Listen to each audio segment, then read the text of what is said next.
Tonight on Cinema Rewind, we're diving into the twisted imagination of the master of horror himself, Stephen King. From haunted hotels to killer clowns, from page to screen, we're exploring the adaptations, the stories, and the nightmares that defined a generation. Stick around, we're going to play the intro, and we're going to go ahead and get started. See you guys soon.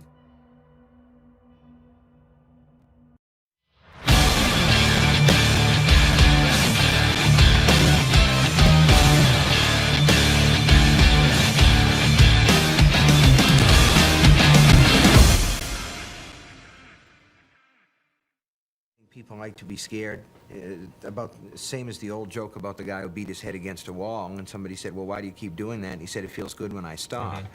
And I think that if you're being scared out of your wits, when the scare ends, when the lights go up, or when the book ends, you say to yourself, I thought things were bad for me, but at least I'm not in that position.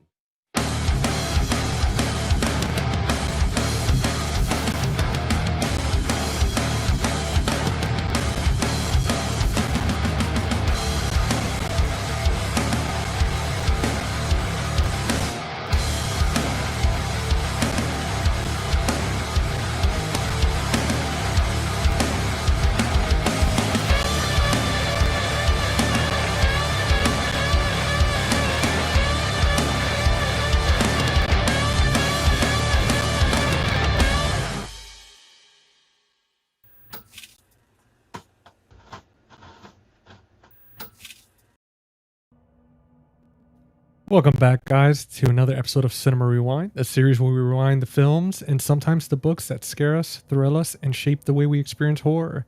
I'm GC, the host of Face the Movies and the Friday Night Fright Night podcast. This is episode 14, and we're doing something a little special tonight, stepping away from one film to celebrate the legacy of Stephen King, the master of horror, suspense, and the supernatural storytelling. With me, as always, I have my co-hosts Jordan from the Movie Den and Steven from After Hours Video. And coming back as a second guest, joining us this week is Lee from Cinema Whiplash. You may also know him as my co-host from our podcast, again, Friday Night Fright Night. Lee, welcome back. And I'm going to start bringing everybody in here and we'll be getting started. Jordan, what's up, buddy?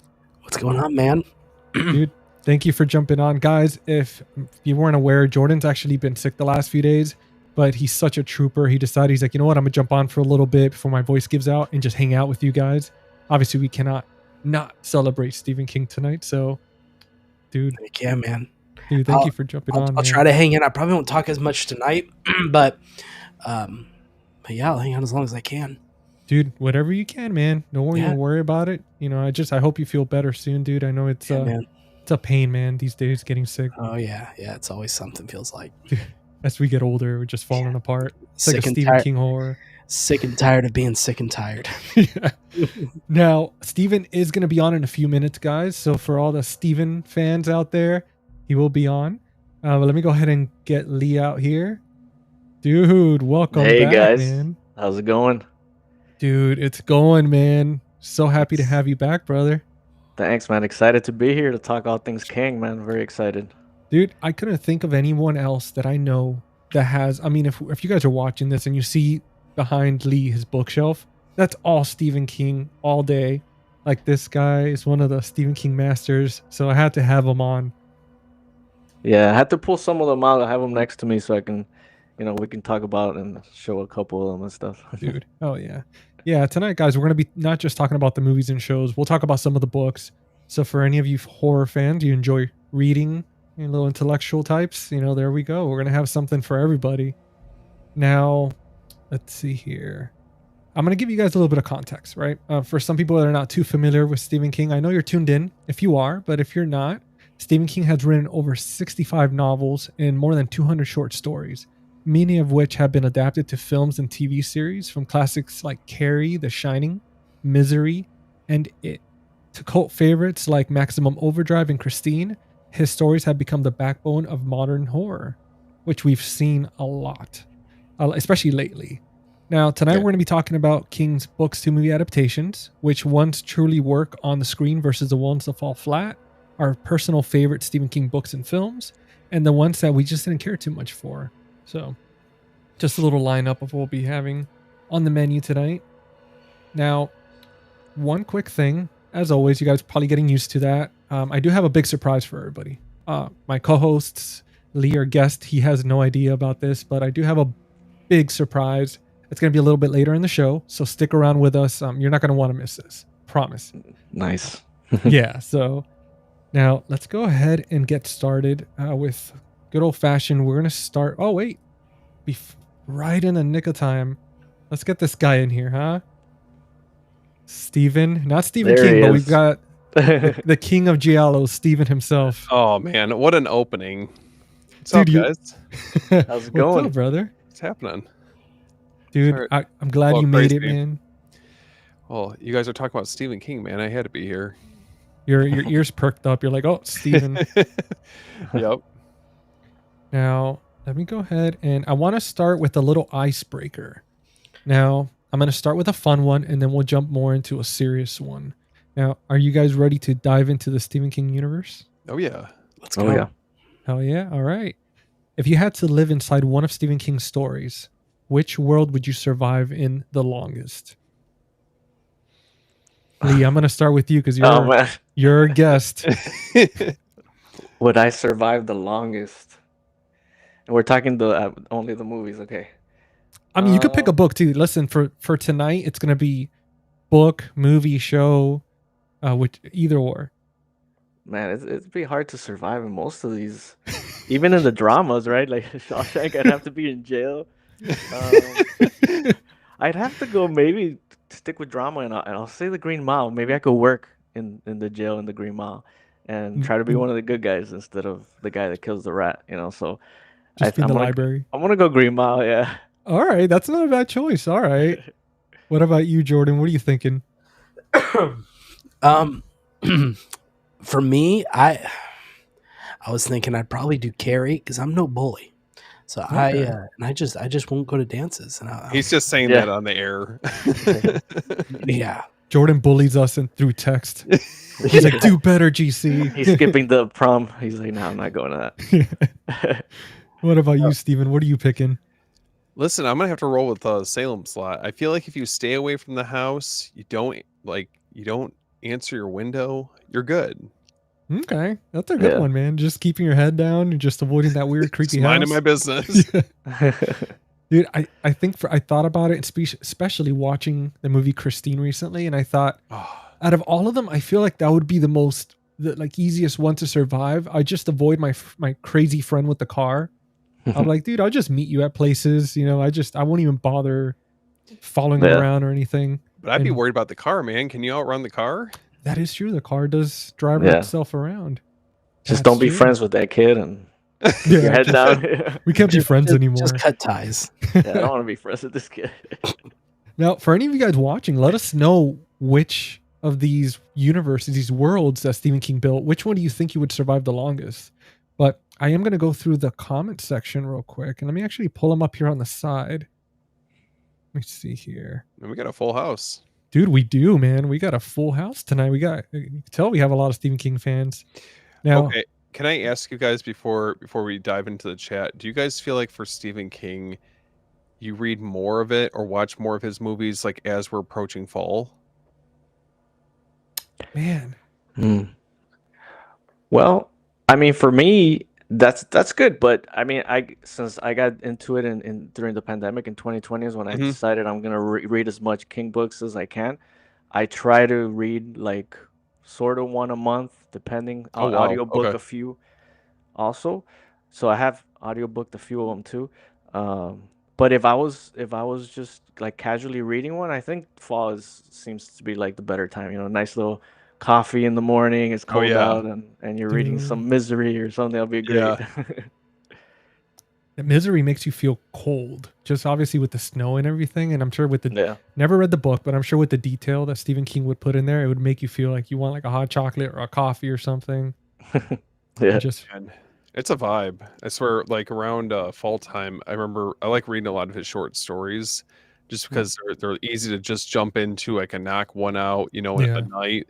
And there's just something about it when you're like posted up, end of a long day, you're just chilling in bed. And I'm like reading this. I don't know. Maybe it's just me. I get so dialed in when I'm reading his books. So, but some of them, like, even being like, where we're at now, it still freak me out.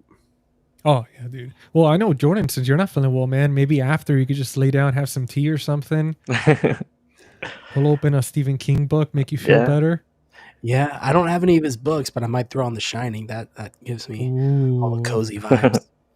I just picture you doing that face that he does when he's staring at the typewriter. You're just staring at the screen, all like just tired and sickly. You're like, "Argh." But I Yeah. want to start with we have this reoccurring guest here, PP Dangler. What's up, man? Dude, what's up, PP Dangler? What's up, man? What's going on, What's up?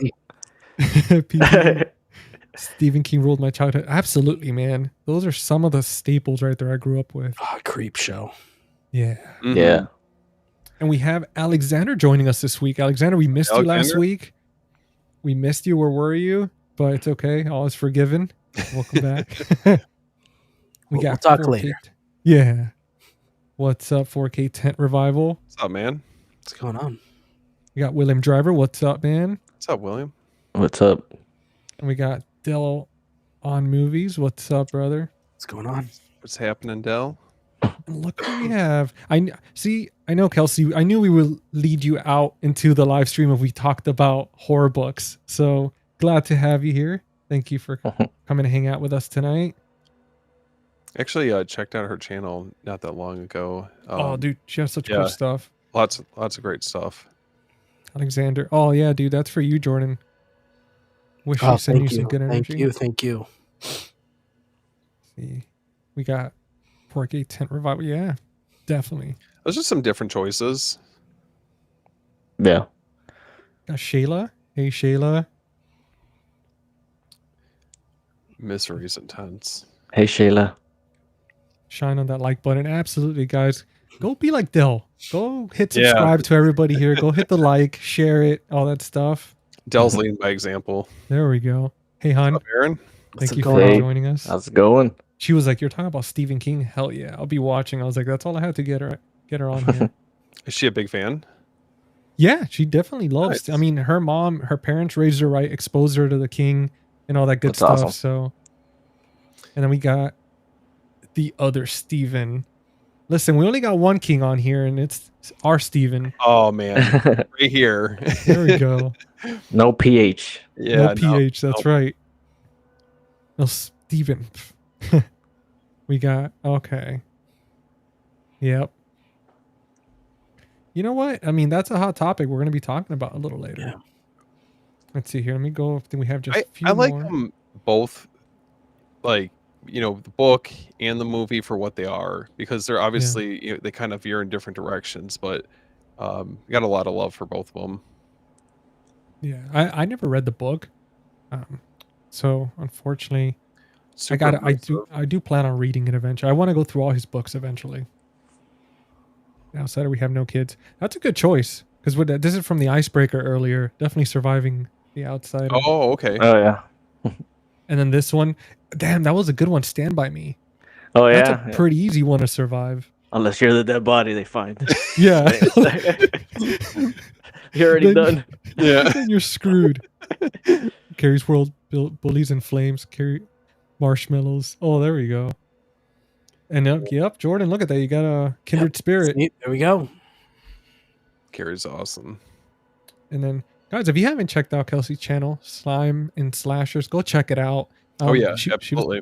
She was talking about she did a whole year of Stephen King reads. So Nice. some good nostalgic Well, 90s fun. Well, Steven, you'll think this is cool. She had talked about, I don't remember which Dread broadcast, where it was all Gialla books. Yeah, dude. Oh, Yeah, nice. I think it was- remember. I remember when I was checking out her channel was I believe she had done like a deep dive into David Sodergren books. That's how I came across it. Oh, But yeah, she definitely has good taste in books. now we got I Thrive in the Thinner Universe. That's a good one. I wrote that. That's hilarious. That's a good choice. Let's see here. We got I'm actually Basement reading Books. thinner this week. Well, this month. I'm I finally remember reading thinner. you told me that. Yeah. Yeah. Let's see, Basement Plus. What's up, brother? Thank you so Yeah, much for man. joining us. Yeah, thanks for What's up, hanging out with Peter? us. I think it's the first time I've seen you on here in one of the episodes. So What's welcome, going man. on? What's going on, Tony? And then somebody was saying, not seeing probably on my end. Oh, okay, yeah, it might be a try refreshing because it could be that could be a chance because I see everything, at least everything seems normal on my end so far. You have the full chat up on the side? No, I think that's what they're referring to, because you Yeah. can add that into the live stream. Oh yeah. don't I see put it in for a little bit, but I figured so that way we have more real estate over here. Now, I want to jump into that serious icebreaker. So, are you guys ready for this one? I'm ready for it. Let's do it. Do Stephen King adaptations work better when they stay faithful to the source or when the director takes liberties? Mm. Well, I think it depends. I think it's worked both ways. Sometimes, like for at least from my opinion, something like The Mist, right? I think the ending of that was great, and they added in. I think King himself likes that ending better than the one on the book. The one in the book, they end up in a hotel and they just, they survived. And spoiler alert, in the book, in the movie, he kills his everyone kills himself in the car, and then he runs out of bullets and pops out and everything's going away. So yeah, I think it depends. The Dead Zone for me, I like Oh, the book a yep. lot, right? But I sometimes since I've been reading them a lot, I try not to watch it right after, because when the book's too fresh in my mind, I tend to be a little bit too judgy to the movie. Mm-hmm. Yeah. And I did it with the Dead Zone. I watched it right after I read it, and I was like, this movie stinks. Like, I really didn't like the movie. But I remember when I first saw it, I thought it was all right. So it kind of depends, you know. It's like 50-50. But for me, at least, there's some that have been better, and some that and most of the time, the book is better. Yeah, that's what I'm hoping for with The Long Walk, man, because I personally I enjoyed the book. It was to me it was a pretty short read. I mean, it kept me glued to the book the entire time, and I'm just hoping that they do it justice. And I mean, from what you were talking about earlier behind the scenes, that it got good ratings so far. I'm hoping that that continues because we've had that happen with like the new remake of Salem's Lot, for example. Um, I didn't read the book, but I did feel like compared to the original film, I didn't enjoy it as much. Okay. Might be a hot topic, but I don't know. How do you guys feel about that one? I didn't see the newest one, but I think going back to what you were asking earlier, I mean, we were talking about The Shining. I mean, The Shining is a great example of how it can excel, I think, in both the film side of Yeah. things, and it takes some creative liberties. And, I felt like Kubrick was using a lot of the framework off of the book to set up the movie, but they kind of go in very different directions. So I don't know. I think that's like a great example of like where I feel like I can appreciate both. I don't mind sometimes if they take creative liberties if it benefits, the story. We Yeah, do have some. that's a good example. Kelsey says that she actually likes the King adaptations more than the books for the most part. Not always, but often. Yeah, I would yeah, I say, agree. For the most part, I think the books are better. And then I think sometimes you have, like going back to The Shining, you have that Doctor Sleep problem where, Yeah. Mike Flanagan did an incredible job of being able to please King and give it the ending that he wanted, to basically burn down the hotel. And I think that he did a great job putting it together. And that's a great sequel in the book, and it was very faithful to the book. Of course, the ending and that one is also a little different because he wanted to give King that finale that he wanted in the Stanley Kubrick one. But Yeah. I mean, that Kubrick movie is one of the best. It's incredible. So I like both. And that one, it's kind of a tie for me for The Shining. Yeah, it's interesting when you see book to movie adaptations. Like for example, you have like Jurassic Park. You have comic books. Oh, Oh, actually, I hold have on. that one too. Let me Yeah, flip your map. I had to find this one with the original cover, man. I was Oh yeah. uh, Dude, that's cool. I love Do you this track cover. Yeah, do you track down a lot of like the first print hardcovers for your collection? I tried to. Yeah, I always prefer the hardcovers. I found this guy on eBay that sold me like 5 books for like $100. It was a good deal. It was Oh, like 20 bucks a book, and The Shining was one of them. And these are like in great condition. yeah. He also sent me this one, the I have Pet that one too. Cemetery. That's crazy. And he gave me and then he sent me. I got the Firestarter, and I read Firestarter last year, and I was like, damn, these pages. You know how when a book gets older, the pages get yellow and stuff, and it was Yep. all white, like it's like pristine condition. I was like, I almost felt like it was fake, but they're not. Yeah. Like they're really good. The guy. So yeah, I always try to either do that or I've gone to like used bookstores and I found I've been able to find a good amount, especially the 90s Stephen King stuff, which is probably his least popular ones. Mhm. I was able to find a lot of those at bookstores, used bookstores, stuff like Dolores Claiborne and Gerald's Game and stuff like that, with no problem with the hardcovers, the original ones and stuff. And then some of them are really hard to track. Like I haven't been able to get Carrie, the hardcover. I They go found it for at quite one a bit. bookstore. I'm sorry? Oh, they go for quite a bit for some Yeah, of no, them. I'm stupidly found it in one bookstore, but it didn't have the cover, it didn't have the dust Oh, cover. And I should have bought it, and I didn't. And then I've never been able to find it again. I'm like, why didn't I just get that one for now? So, yeah, some of them are tough to find, but a lot of them you get lucky on eBay and stuff like that, and you'll be able You'll be to find them. surprised every once in a while, man. I'll definitely keep an eye out for you because I frequent a lot of thrift shops and I usually get pretty lucky with a lot of stuff, like in my area. Yeah, I settled for the book adaptation of Carrie, the little, one of these. Oh, okay. A little, oh, yeah. that's really cool. Yeah, and it's cool because yeah, it's from the movie from that time, and it's like all the pages are all yellow and stuff. I love it, and I love that. I actually read this one like 2 months ago finally, and I was gonna say in the book it'll be harder to survive because she actually leaves the the campus and she starts blowing up the whole town, Holy so hell. it'll be a little harder to survive in the book, Yeah, That but so part, I did like that part about the book though, because yeah. it's a little bit more drawn out. I think for the sake of the movie, it felt a little bit more self-contained, and I don't know. There's just something about how Stephen King approached it in the novel that I feel like yeah. was more effective. Yeah. No, I love the movie. I love the movie from the 70s. It's just, it's really good. But yeah, the book does add a lot more to it, especially that ending. Yeah, Kelsey was saying that, and I'm gonna circle back because it's interesting what Alexander said, but yeah, Kelsey was saying that in the book it's more of an inner battle with Mhm. alcoholism and slow descent into madness. Right. And then, oh wait, no, not that one. Hold on, that wasn't regarding to the surprise. But no, Alexander was saying, which is true. I mean, Stanley Kubrick is proof that creative expression is just as important as staying faithful to the book. And I think in that Yeah. situation, I mean, he did create a masterpiece. I mean, Yeah.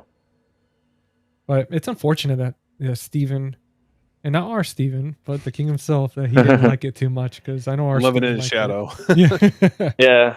He's in the minority in that one because yeah, Yeah. I mean, even though I love King's work and stuff, I have to admit, that Shining movie is great. Yeah.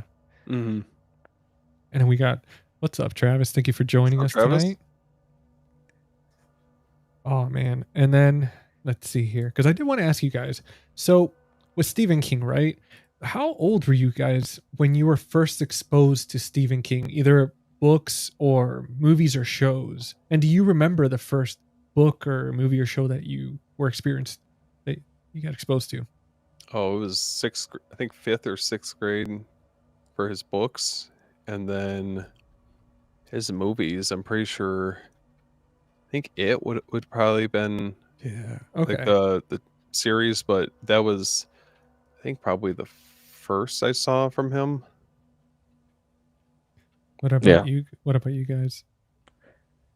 For me, it was the It movie in 1990. I Hmm. remember it like I don't know why I have that memory, but I remember seeing the commercials for it, and my sister and I were, and I was small, I was probably like 7 or something like that, and we watched it. I think they aired it like in 2 nights, or they skipped a night or something like that. And I remember being scared. I was like 7, or it's like I got scared. I remember there's like a shower scene in it that really scared me. Oh yeah. And yeah, just as a kid, and I really, that was the first one. And then theatrical, even though I didn't see it in theaters, but it was the theatrical, was the first adaptation of Pet Cemetery Hmm. for me. And then as far as the books, I mean, to be honest, my wife turned me on. She's like, "You love all these adaptations, but never read the books." And I found the Dead Zone was the first book I ever bought. But she loves audiobooks. She listens to them a lot. And she had heard it, and she was like, "You have to listen to it." So I actually heard it. I didn't read it, and then I got hooked. And then I started, during pandemic, I started trying to find these books and started collecting. And I've That's been awesome. reading. Yeah, I've been reading for like 5 years now. I think I've read a little bit over 40 something of the books. Oh damn. So Dude, yeah, that's why I told you Running laps guys, on me. this is the guy to have tonight. Like Yeah. Lee. Oh man, infinite wealth of Yeah, it's Stephen just King knowledge. it's good, man. It hooks you. Like, I take breaks in between. I'm like, all right, let me read Yeah. I read American Psycho a little bit ago, and I just want to read King again, and this is whatever. He just hooks you, man. He just writes so well. I think the first couple that I picked up as far as books had to have been, I think it was Cujo and Carrie, and then eventually I ended up getting around and reading it because it's Yeah, quite a bit lengthier. But and the Dead Zone, ironically, was another one that I got into kind of early on. I think it is very from all, because we're all around the same age. I feel like that's one of the first ones, especially the fact that they played it so much on TV. But I am curious, Chris, what was your first surprise, guys? What's up, Chris? We got Chris on here. What was it? My first Stephen King book? Oh, either book, movie, show. When I was a super genius when I was a kid. So somehow when I was like 7, I was reading Pet Cemetery. Dude. So that was my Nice. first, and I was think reading Goosebumps in those days. Yeah, I think Same. I Yeah. think I was autistic. I think the first movie was Carrie. Okay. I think because I remember the ending, the jump scare scaring the shit out of me. Dude, you're over here just living in the future. We're here watching it, all like just clapping. We're like, at the clown. And you're over here watching Carrie and reading the book at the same time with the monocle. Dude, my mom wasn't a big reader, but so it's funny because like looking in the background, I see Rage, which is a very Yeah. Yeah, hard kinda to like find. yeah, it's a very mythical kind of story from King. And Erica actually found a copy of the Bachman books for me, and I had one when I was a kid, an original that featured Rage. Wow, So that was yeah. a very early story for me too. Some of those. I haven't even been able to read Rage because I can't find it anywhere. And I know that the Bachman collection, it goes for like $1,000 on eBay or something. It's like Ooh. super It's expensive. pricey. You I got can excited. you can get the Bachman books for cheaper. The actual paperback of Rage was at a local bookstore, and they wanted, I think, $1,300 for it. That's Wow. insane. Yeah. That's a car. That's a used car somewhere. Dude. Yeah, In 1995, maybe, I don't know. But yeah, that's true. Yeah, that's came true. in like a wrecking ball. Hello, everyone. Where are these used cars you're getting, man? I want one of those right now. Dude, they were in the small states, man. You go into like the countryside of South Carolina, you're finding them over here for like $2,000, $2,500. Oh, But I mean, Oh, they'll get man. you like I gotta drive 10 over there. miles, but Yeah. it's a scooter. Chris, dude, I'm a loss for words, because first of all, when we talked about you jumping on like as a special surprise guest, I told him, and I was dead serious. I was like, don't tell your wife, don't tell anyone. Like, you're gonna be a surprise. And Sworn dude, to secrecy. yeah, so damn happy. I feel like we have kind of like the Breakfast Club here of Stephen King, or the. I feel like we're like in an It movie. We just without the clown. The Losers Club. Yeah, there Yeah. you go, man. The Losers. Well, it's funny that it came up because the other day my sister came over, and every time she comes over, we kind of slowly will show her a classic. Like she's into Terrifier and the more modern because she's young. She came over the other day and she had mentioned how my mom started Pet Cemetery and she fell asleep, and I was like, oh well, I can't let you leave here without watching Pet Cemetery. So we watched, Pet Cemetery, and it's great, man. It holds up so well. Did you make her listen to Yeah. a podcast episode afterwards? Well, no, because I have to bring her over again so she watches Pet Cemetery 2. There we covered. go. Oh, Edward Furlong's time. Hell yeah. Yeah, There we which go. is still another very good movie. Dude, Well, I it's- mean, hell yeah. honestly, I'd rather watch that one than the 2019 remake or whenever that came out. That was Yeah. awful. Yeah, Yeah, I don't like that. don't watch That- that. That was the equivalent to the Nightmare on Elm Street remake. Oh, Yeah. dude, I remember being so pissed when I saw that they changed the the daughter dies, not Gage, and then it was Right. like the oil truck turned and then the actual oil thing came off and it just went thunk and like knocked her into the woods. You don't see remember Gage's that, yeah. shoe like in the other one with blood on it. No, It's I know. the And the tragedy. Yeah. You when you change that, it changes everything. Yeah. I think the worst two have been for me that Pet Cemetery one and then the Firestarter one that came out on Peacock. I thought that was just so bad too. Yeah. I didn't like that. I Zac remember seeing Efron, that. right? Yeah. Oh, Yeah, God. it just looks so cheap. The fire's all CGI. I was like, bring the real fire from the original with Yeah, right. with Drew Barrymore, man. Come on. Yeah, a lot of those movies, man, like I feel like I have a love for a lot of the TV miniseries. Like Storm of the Century, Needful Things, Rose Red, even like the Mick Garris Shining. All of those I loved, deep. Plus they were always on. Like I remember just Mhm. turning on like TNT and it would be like the second Yeah. half of Storm of the Century and it was still 3.5 hours long with commercials. And Yeah. I love that one, man. And like especially the Shining, because I know Basement Bliss brought that up about the TV. It was a good adaptation and stuff, and I've come across it a few times on DVD, and that one's definitely I've heard. Like I don't remember. I probably saw it when I was very young because I remember seeing it like snippets on TV, but not enough to kind of like obviously tell you if I enjoyed it as much or not. But I've heard that it holds its own pretty well. Screen Factory put out a Blu-ray of it. Did it? Okay, I think I'm gonna check last that year out, man. or the year before. I don't know. Time is not real. I've never seen that Shining. I actually went to the hotel in Colorado where they shot that one, but I never saw that adaptation of it. I know it's more faithful to the book, but I never Yeah. got to. And I don't know why it didn't interest me. I was like, I love the book and I love Stanley Kubrick's version, and I just haven't seen it, but I'll get to it eventually. Well, can we talk about how fucking great Doctor Sleep is?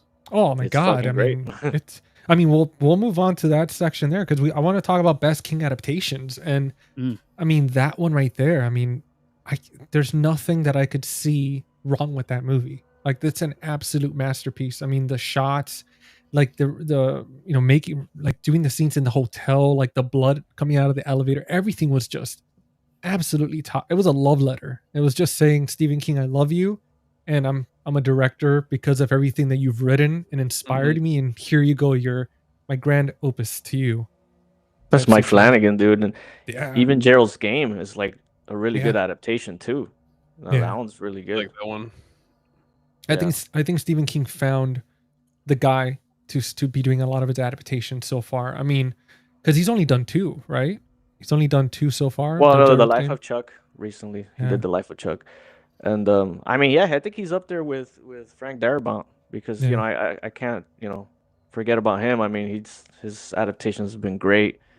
Shawshank's still considered to a lot of people like the greatest movie ever, and The Green Mile is amazing, and The Mist. That one he made it better than the book in my opinion. So he's up there too. Well, Yeah. what do you? Oh no, go ahead. I think very few people have the ability to pull what's best adapted from the page, and that was like I would say like Mick Garris, Frank Darabont, so far, Mike Flanagan. Everybody else, I mean, there's great adaptations. Especially, I think he has better adaptations of his novellas than I do his full novels. But Andy Muschietti's It was great, both 1 and 2. I loved. Yeah.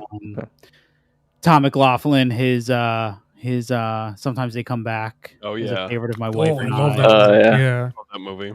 Yeah. Sometimes they come back again, not so much. Yeah. What about Sometimes They Come Back for more? Yeah. For more, There right? we go. I don't know. Sometimes they don't stop coming back. Sometimes they just keep coming back. Sometimes they don't get the hint. They just keep coming back. They just keep on going. I mean, the only one I don't like, hands down, the only Stephen King story I don't like is The Stand, but that's it. The Oh, original wow. or the new TV series that they just did not too long ago. I just don't like anything about The Stand. Really? Oh Yeah. wow, you're not like the What? book either. No, I don't like either of them. Nope. Oh wow. Oh my Oh, man. god. I like That's The Stand. I finally read it in December of last year, and it's a big one. And I got the unbridged one, the one that's like even longer. It goes like 1,200 pages, and I was locked in, dude. I really liked it. I've never actually seen any of the adaptations though, but I did love the book, to be honest. Oh, guys. Before we keep going, I know that, like I mentioned earlier in the show, Jordan actually hasn't been feeling too well, so he is kind of gonna go and get some rest and recuperate. But brother, before we go, I want to give you the spotlight real quick, Oh, so that way you kind of just let everybody know if you got whatever voice you have left. Throw them some promo codes, whatever you want to say, go for it. yeah, man. You can find me. I'm sure you guys already know the Movie Den. Sorry, I was hoping to have a video out tomorrow. I don't know if that's gonna happen, so it'll probably be. I'm hoping for Thursday. I'll have one out. But yeah, there's a code right There there. it is. Save yourself 10% off over at the movie room, and there's a lot of cool stuff he's got going on over there right now. But that's about all I have. Well, Oh, feel yeah. better, man. Yeah, Yeah, I Good. feel better, dude. yeah. Thanks. Feel I'll better, brother. be watching though. Go read a Stephen King book. There we go. Yeah. You're gonna be here in spirit, brother. Don't Yeah, worry. always. All right, guys. See you, man. buddy. Take it easy. Shh, sleep now, Man. sweet prince. Yeah. I thought he was gonna bring all of us with him. Yeah. Tuck us in. Like nighty night. You get to Oh, see his nighttime routine. Dude, well, yeah, man. I was so happy that Jordan was able to jump on. I felt bad. I told him earlier that it's like, no pressure. I know he's been the last few days he's been going through the ringer, but appreciate him coming on. I know for all the fans of Jordan out there watching. And then we got Chris on here. He was like, again, super duper Stephen. I'm actually curious which one of you two is a bigger Stephen King fan between Lee and Chris. We might have to have like a battle royale or something. I don't think it Probably- matters, man. Probably Lee. I mean, when I got backstage, I heard that he read 40 Stephen King books Yeah. in the last couple of years. Dude. So Yeah. I got into it. I went deep in there. But He went into the rabbit hole. but no, I mean, for me, to be honest, when it comes to the books, I think the first one was audiobook was like 2017, so it's kind of still fresh considering, since I was like 7, I've watched movie adaptations, but for the books themselves, it's something that I just really got into, and I was like, oh, I really like it, and I started reading them on, and I'm taking my time with it, for example, The Stand, like we were talking about, it's one of his most popular one, but I didn't read that one till last year. The first one that I read, like actually read, not that I heard, was Billy Summers, which came out in 2020. I really enjoyed it a lot.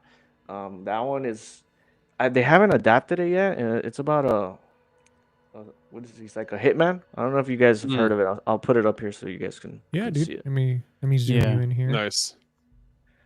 So I really enjoyed this one, and it's always gonna have like a special place in my heart because it's the first one I read. It's always special. Yeah, but I'm just going through it slow, little by little, and when I finally finish, then I'm gonna really read it. I want to read it and consume it that way. Nothing wrong with audiobooks. I think it's great. I love audiobooks, but I want to read it. But yeah, man, just been going through them for a few years, and Oh yeah. I was pleasantly surprised by Christine. I loved the book. I yeah, always liked the movie, Yeah. but man, the book is so good, dude. You know, I love and John Christine. Carpenter's movie is really cool too. I enjoy that. What are Yeah, what are The my- Two some of- Masters. Oh, so My what- wife's been slowly collecting the hardcover first editions, Ooh. and it's Awesome. been making me want to go back and revisit some of them. Oh yeah, yeah, for sure.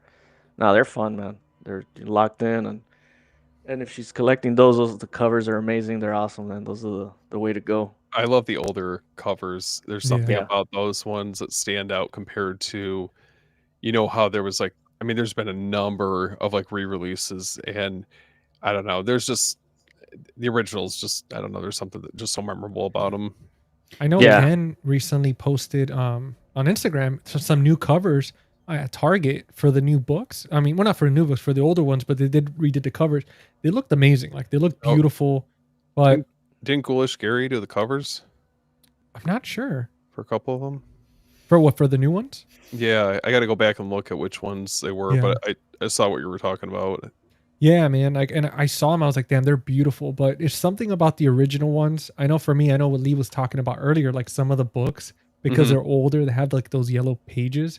Yeah. Personally, dude, I love that. Like, I love the smell The smell. of Yeah. old books. Like, it Mhm. just feels like the Same. 90s, and it just feels good. And I mean, So- I'm an audiobook reader or listener, but Yeah. there's something about sometimes having that book in your hand and the weight and the feeling of the pages and that smell that, for me, it immerses me a little bit more. But how do you guys feel about that? Oh, I anything like physical that I can just be able to read from it. I think it enhances the experience. Like you're committed to sitting down and actively like engaging in it. Because the other way that I read them sometimes is just, especially if I'm on the go, I have them like through Kindle, and I'll just read them that way. But it doesn't. It's not the same whatsoever. It's just for the sake of convenience. Sometimes, like if we're traveling. Yeah. Here's for a sure. here's a pretty cool one for you guys. I don't know where we found this. It was $3 wherever it was. This is from 1993. This is actually a book of his films. Oh, Oh, let that's me- cool.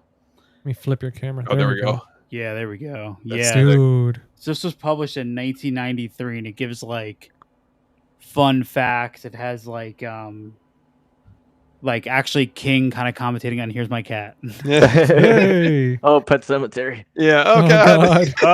God. In a butt. But rated R. Oh Dead no! is Don't. better, Don't, dead no. is better. Oh no! Oh, Oh, man. God. That's it. Highlight of the. Oh, There we go. God. That's gonna be the thumbnail. Jesus. He Oh moved. man. Oh no! That was wild. We're Hey. getting flagged on YouTube now. Great. Dude. Damn it, Chris. Yeah. Always causing ruckus. Can't believe Ken showed up that early. Come here. That's fucking You- hilarious. you train your cat. You're like, all right, you were supposed to be here in 5 minutes, not now. Yeah. Make sure to show your butt to these guys. Now he's putting his butt on my drink. Oh, pause. Oh no. That's how you Um, get pink eye. But yeah, this Oh, was Jeff. this was an interesting one, and they Jeff? actually put out a new version of this. That's cool. Yeah, to update it from '93 till now. Yeah, they've done so many movies, but that's cool. What's up, buddy? I saw somebody comment about The Stand. Oh yeah, let me put it up for you. So my problem with The Stand is I think King already like meanders on too much about things, Mhm. and The Yeah. Stand introduces you to like 112 characters that play no importance in the story. And there's just a point where you're like, what, who is like, why did I just read 100 pages about this guy named Nick that I'll never hear from again? Like, I don't like, He was That's like a my gas issue. attendant, a gas It station did- attendant or something. Just some did- random dude. it's even worse than the director's cut. It's like the director's cut of the book. You're like, Yeah, it's holy longer. hell. Yeah.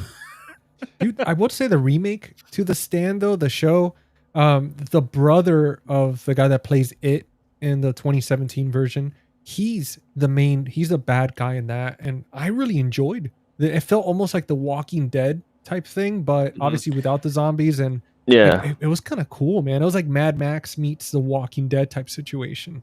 Sick. it's Yeah. it's I think Mick Garris's is cool. No, stay on this side. I think Mick Garris's is a good adaptation. I don't know. It's one of his stories that just always never really. He's like I feel like it's either love it or hate it with like the world building that he does, because he's very, very detail oriented. And I there's, trust me, there's been some moments in some of his books where it's like, okay, kind of a little bit of a slog to get through certain sections, but overall, I mean, I would say his hit ratio is pretty high, for the books I do love. His Yeah. his short stories, I think, are just where he Oh, yeah. thrives. You know what I Yep. mean? That Uh, my favorite Yes. of his are his short story collections, because they're like, a lot of people don't realize that things like Shawshank Redemption, that Yep. was a short, The Stand, Yeah. or not The Stand, I'm sorry, The Mist. The Mist. The Mist, Isn't Maximum the Overdrive one? Body, which became what's that movie? Stand by Me. Oh, Stand By Me. Yeah. Yeah. Yeah, Yeah, I think different seasons. That book has four novellas in it, and out of 4, 3 of them are movies. As At Pupil. Oh, here we go again. Oh God, It's Return of the back. Butt. it's talk about freaking a horror, a horror novel. Don't mind my cat's butt. Yeah, we'll just have to. We're just gonna put a little link here. Only pause. But like censor Only- it out. You know what I mean? Like it'll Censor it out, censor little across the censor screen. bar. Oh God, we're live. Well, I want to ask you guys, because obviously we're talking about a lot of like the stuff that we love, right, with Stephen King. But I do want to talk about some of the disappointments, right? Like some of the films that didn't live up to the source. You have like Dreamcatcher, The Dark Tower. Why do you think these type of adaptations fail, besides obviously like bad scripts, budgets, or like King sprawling type stories, where like you were talking about Chris earlier, where he just sometimes meandered a little too much? Like, what are your thoughts on like these type of failed adaptations? Well, I don't think it always like it's tough, because I don't think that his work always translates, especially because some of the books are so dense. So Yeah. you really have to understand the source material to be able to like really get it to adapt to film. I mean, I would say the more recent did a phenomenal job at translating the book, and how like it's a very complex story. And Yeah. I felt like it was Andy Muschietti Mhm. did a phenomenal job translating that, to those two films. Yeah. I don't think that that's the easiest task. I think that the miniseries did a good job for the time, but I think that there's both, both adaptations. There's a lot to love about either of them.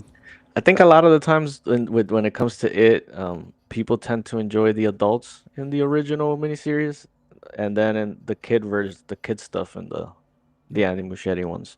I like both. I thought It Chapter 2 was great, and I think I like spending a lot of time with the adults in the book for sure. But yeah, people do tend to like to spend the time with the kids, and I think the first It Chapter 1 also came with the success because Stranger Things was so hot at the time, Oh yeah, yep. and that people saw these kids and riding bike, and it takes place in the 80s. That was smart too, because he switched it from the 50s to the 80s, so then in present day could be 2017 for volume 2. And that was smart, because we all have the nostalgia of the 80s more than we do of the 50s now in the newer generations and stuff. So Yeah, I think there's a couple things when it comes to the track record of bad adaptations. I think one is same. I don't like that's my least favorite Cronenberg movie, is The Dead Zone. Oh, really? Yeah. Okay. I think nothing happens that whole entire movie. So you're Yeah, saying I there's didn't no dig chance it. for a Beyond the Blood episode of The Dead Zone? I mean, Damn. I'll sacrifice for you, man, but Chris is falling on the um, sword. I think the failures of Stephen King adaptations, especially more modern, fail because of studios trying to kind of hop on the King IP train, Mhm. and they're trying to rush things out, and you can't do that with King's material. It's so dense. You really need somebody to approach it with a really fine hand. I mean, I think best example would be like Gary Doberman's recent Salem's Lot compared to Toby Hooper's. Half the time I forget that there was even a remake or a retelling of Salem's Lot, because it just kind of came and went so fast. It made no impact. Yeah, Um, straight to HBO. It was supposed to come out theatrically, and they delayed it, and they just throw it on HBO Max. Yeah. yeah. That was already a bad sign for it. Yeah.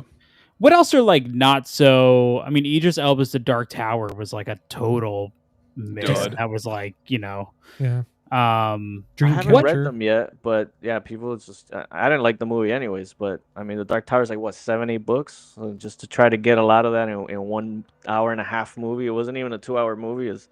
It was gonna fail. Yeah. Yeah. what are other Stephen King adaptation flops? Like, Well, I'm you got trying- Dreamcatcher. I mean, I like Dreamcatcher though. yeah, I was gonna say I enjoyed it. When I watched it in high school when it came out, I enjoyed it. I haven't seen it since. It's got the But- poop. It's got poop monsters. Yeah. I was gonna say The Dark Half, but The Dark Half is not Yeah, a good Cujo. book either. It's not that good of a book. So Oh, I The like Dark Half, the Half. one about the writer. I don't know if you guys saw the movie or Yeah. read the course. book. Yeah. but- I think the Dark Half movie is better than The book. the book because I think Romero was able to tap into the same mindset and the same understanding that King was at the time he wrote it, kind of battling with money and doing his first studio project, and so I think that helped. So it says here that film flops, and the first one was Maximum Overdrive. No. Let's see, Children of the Corn sequels. Yeah. Don't know what that. But when you say flop, do you mean movies that didn't do well at the box office, or movies that were just not very good adaptations? Yeah. I don't know. I'm trying to find. I mean, I'm just on Google. Yeah. Am I the only one who doesn't like Children of the Corn? Either I of don't that like movie. it either. Okay. I don't like it. I like it, It's but boring. I don't love it. But I mean, I think the reason why is for me it's the nostalgia, growing Yeah. up and Yeah. watching it as a I get kid. that. But It's got Linda Hamilton, right? yeah, Yeah, it yeah. does. Nah, it has some cool little moments to it, but I've never been a big fan of it. I don't have as much nostalgia because I didn't watch it as a kid. I think I Yeah. finally watched it when I was like in high school, which I guess you're still a kid then, but I wasn't like preteen or anything. Yeah. And then I just bought the DVD and I watched it again. I was like, oh man, I don't really like this one too much. But I understand the love for it. I just don't understand why they needed to make 17 sequels to it. Yeah. I think the I- score is really creepy. Yeah, I like the first 3 Children of the Corn. What about All to varying degrees. we Nice. have Secret Window with Johnny Depp. I know that movie. I have it on Blu-ray, and I never hear people talk about it. I don't know No. how well it did, but what do you guys think about I that? think Like it did something pretty like well. that? I think it did Okay. pretty well. Yeah, I remember going to see it in the theaters. It's pretty faithful to the short story. I mean, I think when you adapt the short stories, it's not hard to get it, to get Yeah. the full story in there because they're shorter. Like recently with The Life of Chuck, Netflix did that. Mr. Harrison's Phone. I didn't like the movie. The short story is not that great either. But you could adapt the short stories. I think it's a little bit easier than to really get these books that are a lot longer. And a lot of the time they work as a miniseries, like The Outsider. I thought that was amazing. The What about- Outsider's fantastic. Yeah. What about Cell? Did that one? I'm pretty sure that didn't do very well when that came Yeah, out. Cell was a complete. Yeah, that's a great book too. So I don't know how they messed that up, but Yeah, I read that book this year and Mm. I liked it. The Yeah. movie I never even saw it. It just was like a direct to DVD. They were trying to get the cast from like 1408 back together, and I guess it didn't work out. yeah. What was the one? What were you? What did you just? You just asked about a movie, GC. I was- Secret Window. And then I wanted to ask you guys about the show Rose Red, like that little mini series, because I know that's one that's been stuck on DVD, and I personally loved it. Yeah. So Love Rose Red. I will say about Secret Window, I think Secret Window is so middle of the road, you kind of just forget about it. Like it's so average, you know what I mean? That it's not bad, it's not great, but like you just John Turturro's performance is really good in it. Yeah. Yeah, I think what happened with that too, that people were like, "Oh, Fight Club came out a few years before. This is an amazing movie. Let's try to get some more of this type of, I can see like one guy playing two, with a guy that doesn't exist, and then but it just I wonder if it did good in theaters because it was Johnny Depp. Like, I wonder if they would have had somebody else if it would have still done as good, because obviously Johnny Depp back then too. I mean, he's always been Johnny Depp. Every time he comes out in theaters, everybody shows up. But I think around that time he was coming off Pirates. So the hype was massive with him, and people were like, "Oh shit, Stephen King, Johnny Depp, hell yeah!" Dude, I just realized I'm checking the box office for Secret Window, but good year for Maria Bello doing History of Violence and Secret Window in the same year. History of Violence is so good. So in the Oh my god, it's getting a Makes me Criterion. so Oh, excited. yeah. It was, let's see. So budget was $40 million. I don't know what the hell they spent that on. He's just in a cabin the Johnny whole Depp. movie. His cigarettes. On Johnny Depp, they Yeah, paid right. 20 His 20 wine million for habit. him. Yeah. They just Worldwide paid for- gross was 92 million. So it you know. Yeah, that's, Mm. But I barely. feel like that was like that weird in between phase where you had, because you said it was what, 2005 that came out. Yeah. 4. Okay, so we were still at the point where, you know, we were just now getting like Saw right around that time, and Hostel I don't think was out at that time. So it's like I always think of like the early 2000s as kind of that awkward period where you got some like decent horror movies, but it's kind of trying to forge its identity around Yeah. then. Yeah, there was a lot of remakes then too, like Prom Night and Texas Yeah. Chainsaw and all this stuff going on. And you would get King adaptations here and there in that time. But as we were saying, once it came out in 2017, it blew it up, and now we're getting like every year we're getting like 2 or 3. Like this year we're getting Long Walk Soon, and we had Life of Chuck, and we had The Monkey at the Yeah. beginning of the Welcome year. to Derry's coming. You know, there's a bunch. Like, yeah, you got the show. Like he's like releasing. They're like doing 3 at least a year. I want you guys to take a second to think of how weird 2004 was for horror. Okay, first of all, we did get another adaptation. We got Mick Garris's Riding the Bullet. That was 2004. That Okay. was Stephen King. Oh, Oh, yeah. I But, remember that one. I love that one. Here's a couple. We had Dawn of the Dead. Yep, that yeah. year, right? Here's a couple of highlights. So we got Saw. U.S. theatrical release was 2004. Club Dread. Mhm. Shaun like of the it. Dead. That's a good one. I like We it. got 2 Ginger Snaps movies. Ginger Snaps 2 and 3. Toby Yeah. Hooper's Toolbox Murders remake, which is like, what the hell? Secret Window, Van Helsing, Ugh. Seed of Chucky, No thanks. Blade Trinity, Terrible. Resident Evil Apocalypse. GC loves it. Listen, I'm a big old whore He's a diehard. for Resident Evil He franchise. loves Resident Evil. Hell yeah. One of my wife's favorites, Puppet Master versus Demonic Toys. Okay. Now we're Um, talking. Nice. And then we Now we you're- also got one of my favorites, The Butterfly Effect. I love that one. used to like it. and Wes Yeah, Craven's Can't Cursed. do it no more. Oh, that one. That Oh, was an man. interesting to find on Blu-ray. See? Didn't they have like a lot of like issues with Shell has it. production? Oh, it had Yeah. It was it's a cursed for mess. sure. Yeah. Oh. Yeah, it was cursed. That's what they said. And there's like an unrated version that's a little bit Yeah. better because you know Barely. it's supposed Yeah. to be rated R. But yeah, but it was like I would love to see like what they really wanted to do with it. I think Kevin Williamson wrote that Mhm. one too. Yeah, that was such a big deal because it was like the return of Craven and Williamson. Mm-hmm. Yeah. I went to the movies and it was empty. I was like, oh, this is not. not a good That's sign. another one that Scream Factory like snuck out on Blu-ray and nobody like. I bought it and nobody talked Yeah, about but it. but it's the PG-13 No, it's cut, both. right? They didn't even add the unrated. Yeah, it's both, Oh, yeah. okay, okay. Well, that's something. I want to get it, but I'll just wait for it to go on sale or Oh, something. we got a hot topic here. It's like, I keep Uh-oh. Puppet Master. Easy, Zero brother. stars. Easy, Zero man. stars. Whoa, we're live, brother. You cannot say stuff like that. I haven't seen it. What's that last Puppet Master movie they did? I actually liked it. The last, what was it called? The New Right? Damn, it was pretty good. Yeah, that one. Yeah, the New Right. That one was pretty funny. I like that one. Yeah. I'm not a big Puppet Master guy, Yeah. but I like that one. Well, let me ask you guys about some because I want to talk about. We haven't talked about Golden Years. We haven't talked about Graveyard Shift.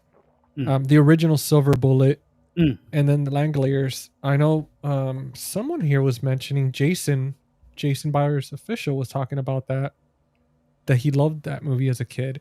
But how do you guys feel if they did a remake for these, or do you feel like these were good as they were? Did you enjoy any of these? Wait, read them off again. It was Yeah, yeah, it what was Langoliers, it was Golden Years, Silver Bullet, and Graveyard Shift. well, I love the last two. I don't Okay, know. so Silver Bullet is the one with one of the Corys, right? He's in a wheelchair Yeah. the whole time. I Gary like that Yep. one. That's pretty good. Yeah. Yeah, of that list, Silver Bullet's probably my favorite. is it okay? I'd I mean, say yeah. Silver Bullet, and then Graveyard Shift. I like both of those a lot. Graveyard Shift is So- yeah, man. Silver Bullet was such a cool idea because it was originally supposed to be, if I remember correctly, it was supposed to be a story in a calendar that was going to be illustrated, and every month that you would flip, the story would continue. And it was called Cycle of the Werewolf.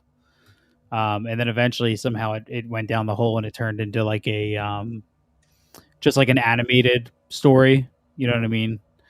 And then you got the adaptation. And I think a lot of people forget, or a lot of people don't realize the Cycle of the Werewolf is the Silver Bullet story. Mm. Yeah, that one.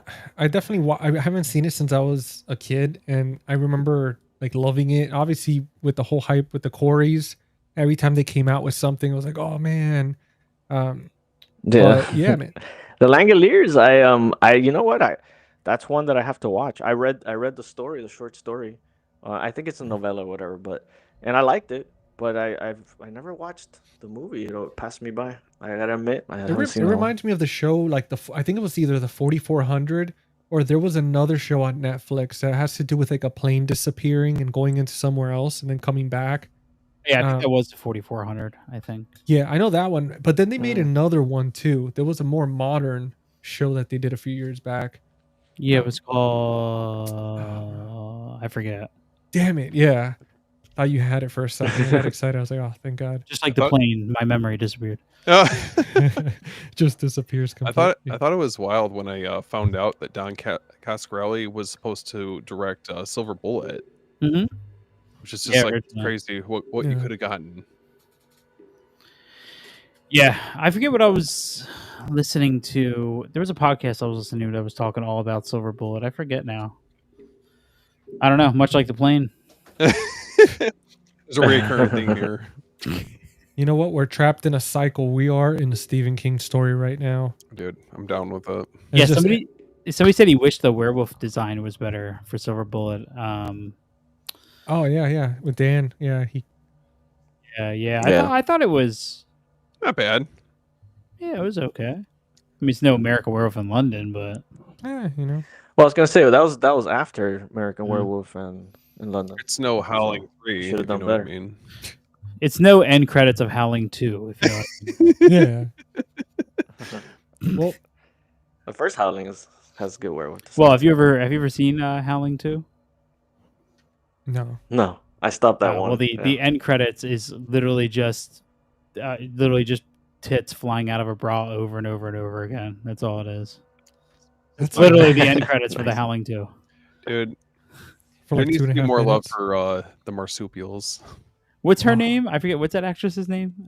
Oh, damn it. There's a moment in a movie where she like, I forget, is she transforming into the werewolf and her chest extends so her top rips? And they just play that over and over again in the credits, like as For like 2.5 minutes, 3 minutes. Yeah, that's why. Oh, the Sybil 80s. Danning? Yeah, Sybil Dan. Yep. That's what it is. Yeah. Yeah. Jeff came in clutch. Manifest. Thank you, Jeff. Oh, here we go. Somebody said America from Paris. Like the Paris one with the CGI. Yeah. Credit to Holly 2 makes the movie worth it. Does. Yeah. You watch an hour and a half of the movie and then just to enjoy the last 2-3 minutes. That's hilarious. You ever seen the meme of like the guy in the theater like ferociously clapping at the That's movie? Shia LaBeouf. Yeah. Oh, is it? Yeah, He's that's me after the credits of Howling. just a stand. It's like a 17-minute standing ovation or something. It was worth trying it. to clean the theater, and I'm just there clapping. He's been here for 17 minutes. So we talked about some of the movies, some of the shows that we didn't quite enjoy. If you had to pick 3 of his adaptations, and for this one, I'm just going to stick to movies, not shows, just keep it a little easier. If you had to pick 3, right? That's it. Just 3 to exist. Oh, Which damn, of the, man. yeah, it's going to be hard. Which one of those 3 movies are you Damn. keeping? Wait, can we start throwing them out there? Yeah, go for it. Whoever wants to go first. Okay. Well, we already mentioned this earlier, but Oh, here we go. we got Christine. Pulling out the big guns. John Carpenter's Christine. Is that the DVD? No, man. Come on. Oh, the VHS? Oh. Dude, that's pristine, man. Yeah, so Christine, a lot of love for that movie. That one was one that I felt like went under the radar for me getting into horror. And, I was already at the time getting into John Carpenter, and naturally I kind of started branching off and checking out some of his other movies. And I just fell in love with this movie. The score, the atmosphere, just the cast, cinematography is gorgeous. Yeah, score. I know, Oh it's my great. God. The scenes where like Christine's on fire, Oh, and yeah. like there's certain like darker scenes that just are so effective for just like the pure terror of like this metal machine that could basically, like anyone could be a victim from it. I love that scene where the car's on fire and she's following that dude on the highway, Mhm. and when the camera zoomed into the car while it's on fire, dude, the colors were so beautiful. And I was watching this on Blu-ray, like an old Blu-ray, Yeah. and it was so beautiful and cinematic. Like I thought to myself, like this would be a perfect like photo to just kind of frame up. I mean, it's incredible, that movie, what they did with the car putting itself back together, So the fire, like everything that they awesome. did, dude. Like there wasn't a moment where I thought to myself, "Oh, this is an old movie." Like it was just Yeah. so well done, man, for the lack of CGI and everything I during think the time. I think the show me moment is one of the best Yeah. in like any Stephen King adaptation ever. Yeah. And it's such a perfect marriage with John Carpenter, because Carpenter's not a flashy No. director, and it works for Christine and his Yeah. score. Like we're seeing John Carpenter in October in New York, Fucking jealous. and How dare you? Nice. it's like so like to me it's gonna be so cool, to hear him play Halloween and stuff. But I can't wait to hear. I really hope he plays Christine, because that's my favorite of his scores. You should shout it. Just yo, play Christine, or like encore. Christine. But I was gonna Prince of but I was Darkness. gonna go Freebird. Max, He wouldn't take that well. Ghost of Mars. You take Oh no. you take a handmade sign and you're like, play Christine, and you're the only one holding it up, blocking people behind you. How dare you come on here live and taunt all our viewers with this awesome experience? How dare you, sir? Steve, what are your up to? So we Well- are we? You're gonna do the other two, or are we doing 1-1-1 and then? Yeah, two? how do you want to do it? I mean, hey, listen, whatever you guys feel comfortable. You know what, Lee? You're the guest of honor. Besides, you and Chris are gonna fight between deciding how we're gonna do it. You guys are the guests. Oh, I don't think we need to fight. I figure maybe we'll do one Yeah. each. And Let's we'll do it. two. Yeah. I have a couple honorable mentions. There's no way I could just be limited to 3. I just wanted to make it extremely difficult. I was like, if you have to delete, only keep 3, and everything else gets deleted from existence. I was just curious what those 3 would be, because there's so many good ones. For sure. Yeah, I know a that's lot of- tough. I'm gonna go with the one. Like I guess the one everyone's gonna be like, "Ah, of course you picked it," but I gotta The go Shawshank. It's a good one. Shawshank. That was your I mean- choice too. No, wasn't it? It was the Green Mile, being in like when we talked about which universe you would survive in the longest. Oh yeah, I said Green Mile Okay. to survive. Yeah, I'll just be one of the guys in the jail. But yeah. I mean, what isn't there to say about that Yeah. movie? It's amazing, man. I love it. Most people do, and I wouldn't want it to disappear. So if I have to choose 3, I gotta throw that one in there. I want to go with, which is going to be a hard one, but I do want to go with it. And I want to talk about the original one, not the remake, but the original, because the remake's fantastic. I enjoyed it. But to me, This one. to me, that one, it was the first, I think, or probably the first Stephen King movie that I saw, and it always has a special place. The simplicity of it, it's just so creepy. The scene where he's standing in the water, right in where that water plant is, and he's just waving from a distance. I mean, dude, Yeah. whenever I drive by any place that looks similar to that, I'm always thinking, I'm like, yeah, I'm not gonna stare too long. I don't need to see freaking some clown just waving at me. No but- spoilers. No spoilers. But Yeah, there, sorry, there was- guys. No. I was just gonna say, but there's one scene in Weapons that reminded me of that. Yeah. Oh yeah. Without yeah. no spoilers. Uh, Oh, GC and I did the spoiler Oh, we one, went. so We went we went so all in. damn spoiler. We probably spoiled like the prequel that they're gonna make already. Like we just went in there, man. We're like, screw this. Yeah, it's out on digital today, so people could Yeah. rent it and watch it at home or whatever. We had a lot of people that put in their favorites already. Man, you guys are quick, man. You just said screw all the other pieces of work that he put and just you're like, that's it. Yeah, I thought it was one at a time, guys. You said all Yeah, three. everybody's just like all three. Well, what about you, Chris? Which one are you picking, brother?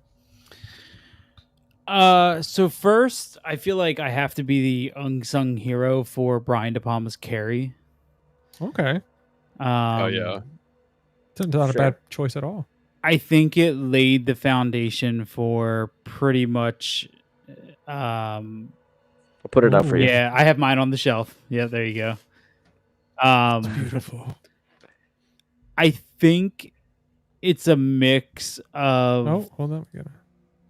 I got this one for Lee. There you go. Oh, there you go. Yeah. Nice. And I think a lot of people. Carrie's a very tough book to adapt because of how it's written. And I think that movie can only work with the style of Brian De Palma Mhm. because the Chloe Grace Moretz remake was not good. And the 2001 TV version was not good. Yeah. I think De Palma with the he really it's such a beautiful movie that turns so tragic, and even after it turns tragic, it's still such a beautiful movie just thanks to his visual style. Mm-hmm. My only complaint about Carrie is I think the prom scene gets a little too wild with the editing and with the split screens and all of that stuff. Like, I think it gets a little too crazy, which he's actually admitted later in his career that he thinks they went a little over the top with that. Yeah. But I don't. I think the slow motion lead up to the bucket Mm-hmm. dropping and Carrie, that like 2-minute sequence of everyone realizing what's happening except Carrie on stage. Yeah, they see him under the stage. And Yeah, stuff. I think that moment alone is like perfect. So if I had to go for 3, that would definitely be one. I think that set the stage for pretty much all adaptations to come. You know what I mean? I think that really put it up there high. You know, set a high bar. Dude, that's a good choice, man. Yeah. I mean, it's hard. Yeah, Very it's a good good choice. movie. Yeah, I just rewatched it recently with the Arrow one that came out, and that was totally different from the Dead Zone. I read the book recently, and I watched the movie the same night after I finished the book, and I really enjoyed the movie a lot. And one of the special features is really cool. It shows you all 3 adaptations and what they got right from the book, and I thought that was a really cool little snippet there to add to it. It's really cool. Now, I do want to say, So, number 2, what's Steven. up, Keith? Steven, are you going to be the hero and claim the mist? Are you gonna say the mist? Oh, Keith is not going to be he's not going to be Better say happy it. with me then. Hell yeah. Okay, so I'm going to have to this one I absolutely adore. And this isn't the full length one, but got Salem Slot. I fucking love Salem Slot. Oh. That's a good choice. Yes, this one's obviously a little bit shorter in length compared to like the full series. That's obviously a lot longer, but nonetheless, it's one of, I feel like it's a very, like, I don't feel like it gets talked about enough as far as like Tobe Hooper films, and I just love how immersive it is. It's obviously a lot longer. You get more time with these characters, but that's what I absolutely love about it. Barlow is fucking creepy. The kids coming to the window, like even for the effects back then, it's just so fucking effective with like the swirling like fog behind him and then flying through the window. You could just feel like there's just something evil that is just lingering in this town. And I felt like Tobe Hooper did such a great job at conveying that. I've read the book too, and I think this is one where I feel like the adaptation and the book really kind of elevate the experience for me.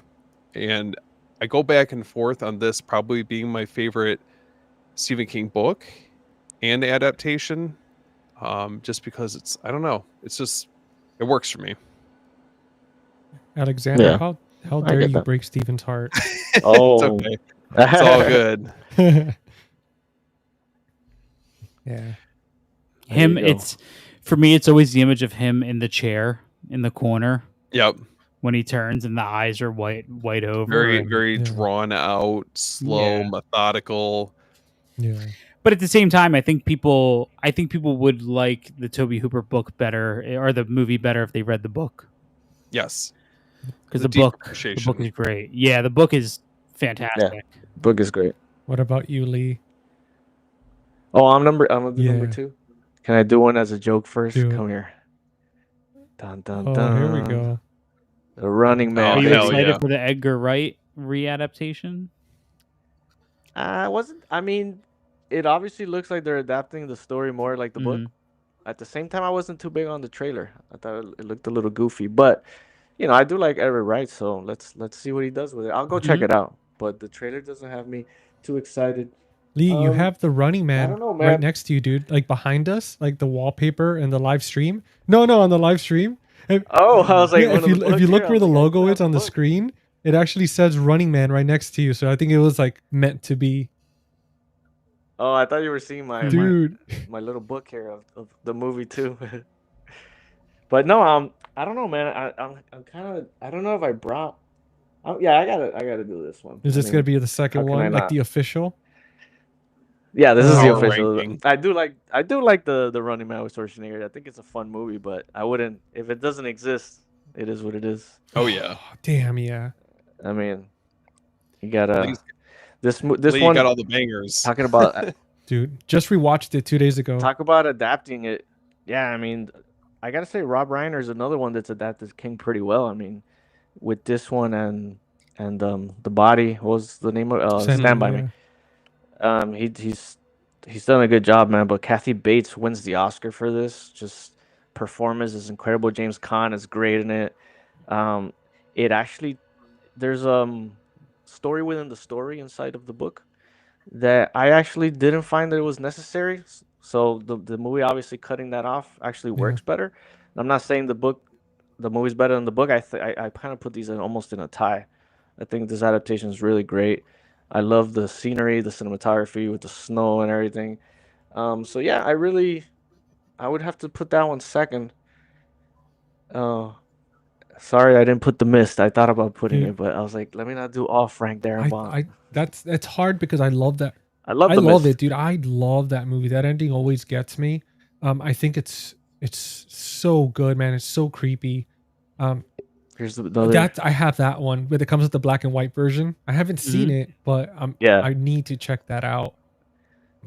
I watched the black and white ones because Yeah. I had the DVD of this that was also double disc, and it had the black and white one. So I watched Yeah.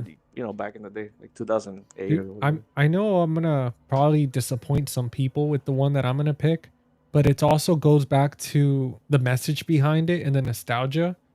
For me, it would be Riding the Bullet. I love the music. I Oh, wow. loved the story behind it, like the message behind it. And it was just one of those, like, it just, I don't know. I've always enjoyed it. Like I've never watched it and been like, it's kind of cheesy or this and that. Like I've always just enjoyed it the same from being in high school to like in my late 30s. Like it's always felt the same. That's the one with the kid from. Well, I don't know if you guys watch these kids movies, but with the kid from, was he in Camp Nowhere? No. What's the main kid in that movie? He was like a child star in Riding the Bullet, right? Something Jackson, his name Let was. me look it up. Let me see. Yeah, I think he was in Camp 'Cause Nowhere. I grew up. I know David watching. Arquette is like he plays like the soul collector whatnot. Oh, okay. But I don't know. It was one of those I've always had like a fond memory with it. Jonathan Jackson. Yeah, Jonathan Yeah. Jackson. Yeah, I was saying Jackson. Yeah, I know him from as a kid from the movie Camp Nowhere. I love that movie. as Yeah, a he kid. did Tuck Everlasting. Yeah, Right. he did a lot of right. that stuff back in the day. But yeah, that's gonna Awesome. be my pick. I know I have to rewatch that one, man. I haven't seen it since it came out. It's been a long time. it's It's like radio. I forgot the name of the other one. Something not Radio Flyer, but there was another one that reminds me of this one. yeah. There's one I feel like there's like very similar premise to it. But what about you, Chris? All right, What is your second choice? Chris, pull out your thinner DVD. Yeah. I can't tell you guys the emotional response that I had to Andy Muschietti's adaptation of It in 2017, and 1 and 2 especially.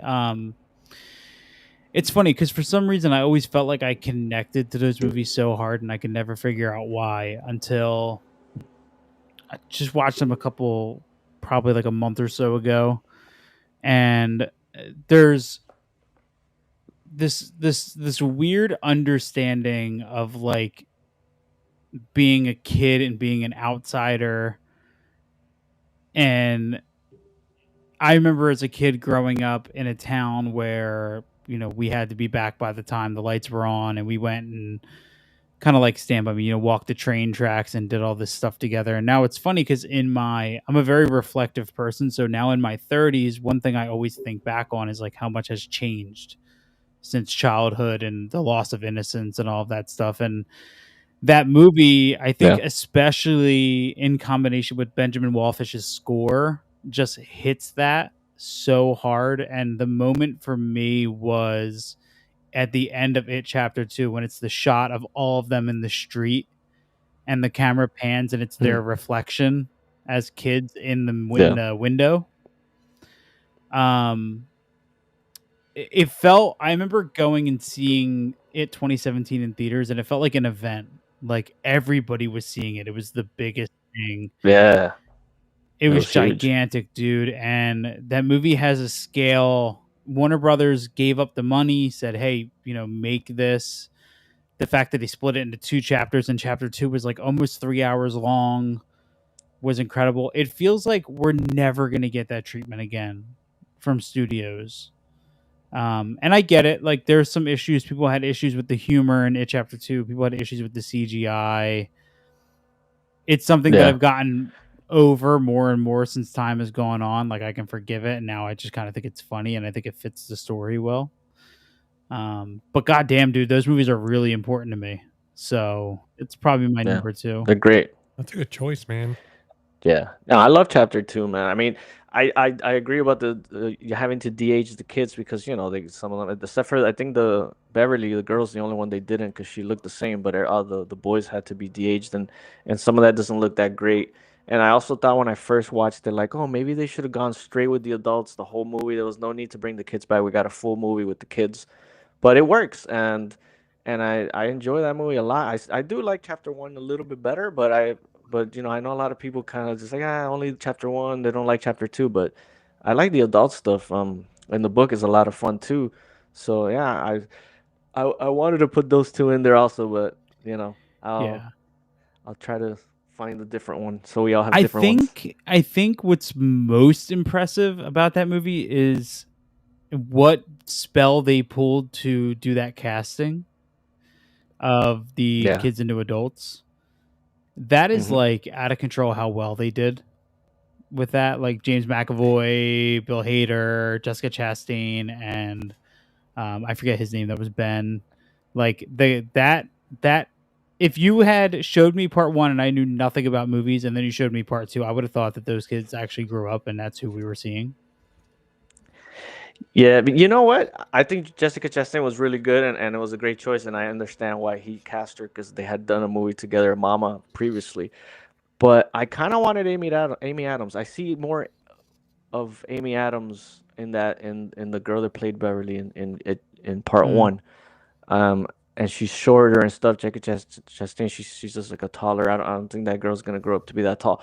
But yeah, I mean, she's still an amazing actress and great. That's the only thing of the casting that, at least just as a fan Mm. casting, I wanted Amy Adams for her.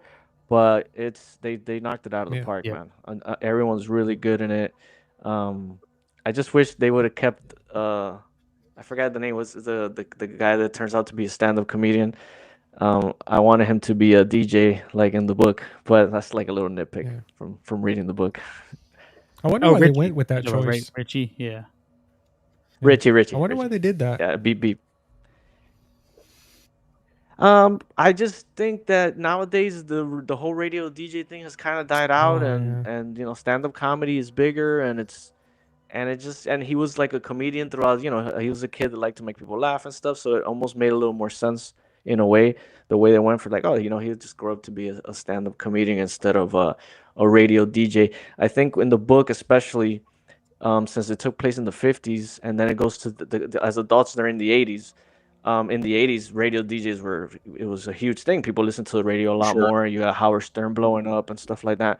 So it made more sense for him to do that. But I mean, I understand the Yeah. change, but it was like it's for me just a little nitpick as a fan There's of a the book. great moment in It Chapter 1 in the background where Richie steals the trumpet from somebody in a parade, or steals like an instrument from somebody in the parade, and in the background he's playing it, and the guy's trying to get it back from him, and then the guy just rips Oh it out yeah, of his hands, and Richie goes, "What the hell, dude? Like, like he didn't steal it from him."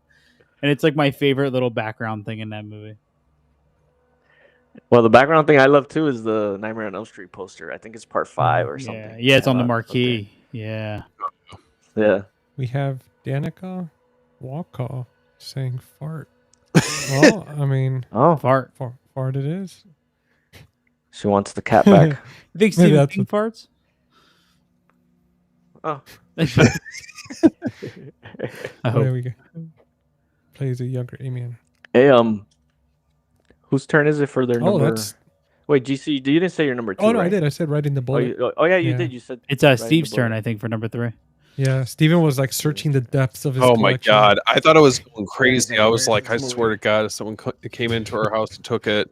They stole that Um, one movie out of well- the entire collection. Okay, the last one that I feel like, and there was a few others I just wanted to give honorable mentions to, but I'm gonna have to go with Pet The orig- Cemetery.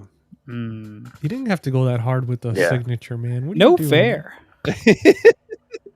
Dude. This is one that definitely, I remember watching it for the first time, like, probably like early middle school, and it just shook me to my core.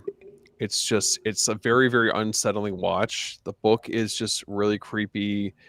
I think the idea of like people being unable to deal with loss in the way that they do, and to go to such extreme measures to be able to kind of sidestep having to deal with the grief, it's just insane. There's like certain scenes in the film that I just feel like that I don't know, it's really creepy. Like, I don't know how to explain it, but Alexander made a good point. It sends chills down your spine. I think that's a great way to kind of encapsulate Yeah. what this movie and book So does. I mean, that remake made me love the original Yes. even more. Like, I love the original. I remember when Pet Cemetery 2 came out, I wanted to go see it in the theaters, and my sister went with my cousin, and they didn't take me, and I was pissed, man, because they were girls and they were like Edward Furlong Yeah. fans, after T2 and stuff, and I wanted to go for the movie. I didn't care about Edward Furlong that much, but man, I missed it in the theaters. But it was a fun sequel. But that original is great. Yeah, I don't know if you guys saw my my Instagram post a couple days ago about Pet Cemetery, but I saw it. one thing I really admired, thank you, GC. I hearted it. One thing I really admired this time when I watched it, that I feel like I always knew was there, but I just saw it differently this time, was the Pet Cemetery is a very small story, I think, right? Most people think, but you're dealing with such a powerful force. And one thing I really picked up on watching it this time is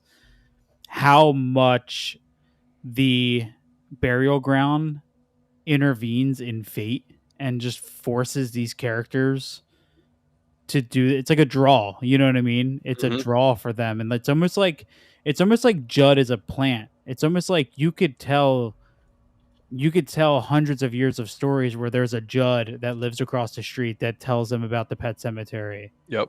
that does this. He's almost there to do that. And even when he says, when he sits on the porch, waiting for him to come by with Gage's body. He says, "Oh, you stupid old man! Now you have to fix this," but he falls asleep. Or the wife, crashes the car while Mhm. trying to get there. Because if she got there in time, she could stop him. There's really strong power at play in that movie that I really picked up on, and I was like, wow, I kind of see this a little differently now. Yeah. It's constantly, it's like no matter what you do, it has control. Like it's Yep. just you get in the car, you try to drive out, you're not gonna be able to because all of a sudden it's gonna start raining, you're gonna get a Mhm. flat tire. Right. Like it's always something just holding you in there. Well, there's a quote. There's a moment when when he explains to his daughter about how like there's heaven and hell, and there's almost those I wonder if it was purposeful. There's almost these opposing forces because you have his daughter who's getting these visions of what's happening, and you could say, she's a pawn in all of this, and she's seeing this, but she's almost like there's almost like she's like the good forces are trying to give her these visions so she could try to stop it or like try to put it out to stop it, and then there's the evil side that's controlling everything else. You know what I mean? So there's a little bit of good trying to help, and that's why she's getting the visions. That's why she's being given these, and it's interesting, man. Like I for some reason just saw it differently this time around. Yeah, that's great. That's what's great about movies, man. Sometimes you just, that's why I love rewatching movies. A lot of people are like one and done with movies, and I Mhm. get that, but I mean, most of the time spend most of my time with rewatching movies than watching new ones. Because I love getting you get new Mm. things from it every time you watch it, especially on a great film or a good film that's well made. Yeah. So There's that's there's awesome. so many pieces of the writers and directors in these films, like from personal experiences that they'll sprinkle in there and hide. It's like tattoo artists, right? Sometimes tattoo artists, when they tattoo, like they'll hide certain little hidden things that you would never see or figure out. And that's what it is with these movies. I mean, the more you rewatch them, the more you pick up on these subtleties that you would never think were there. I mean, and I'll bring up Weapons as one. Weapons is a movie that I know you're gonna have to see 3 or 4 times to be Mhm. able to catch like those little bits that you didn't that you missed the first 2 or 3 times because it's just you were so focused on everything else. There's so much character development and everything going on, but that's that, and not to mention age. I think takes plays a big factor, right? I mean, growing up, all of us were around the same age, so seeing Pet Cemetery at a young age, not understanding death as much and all that.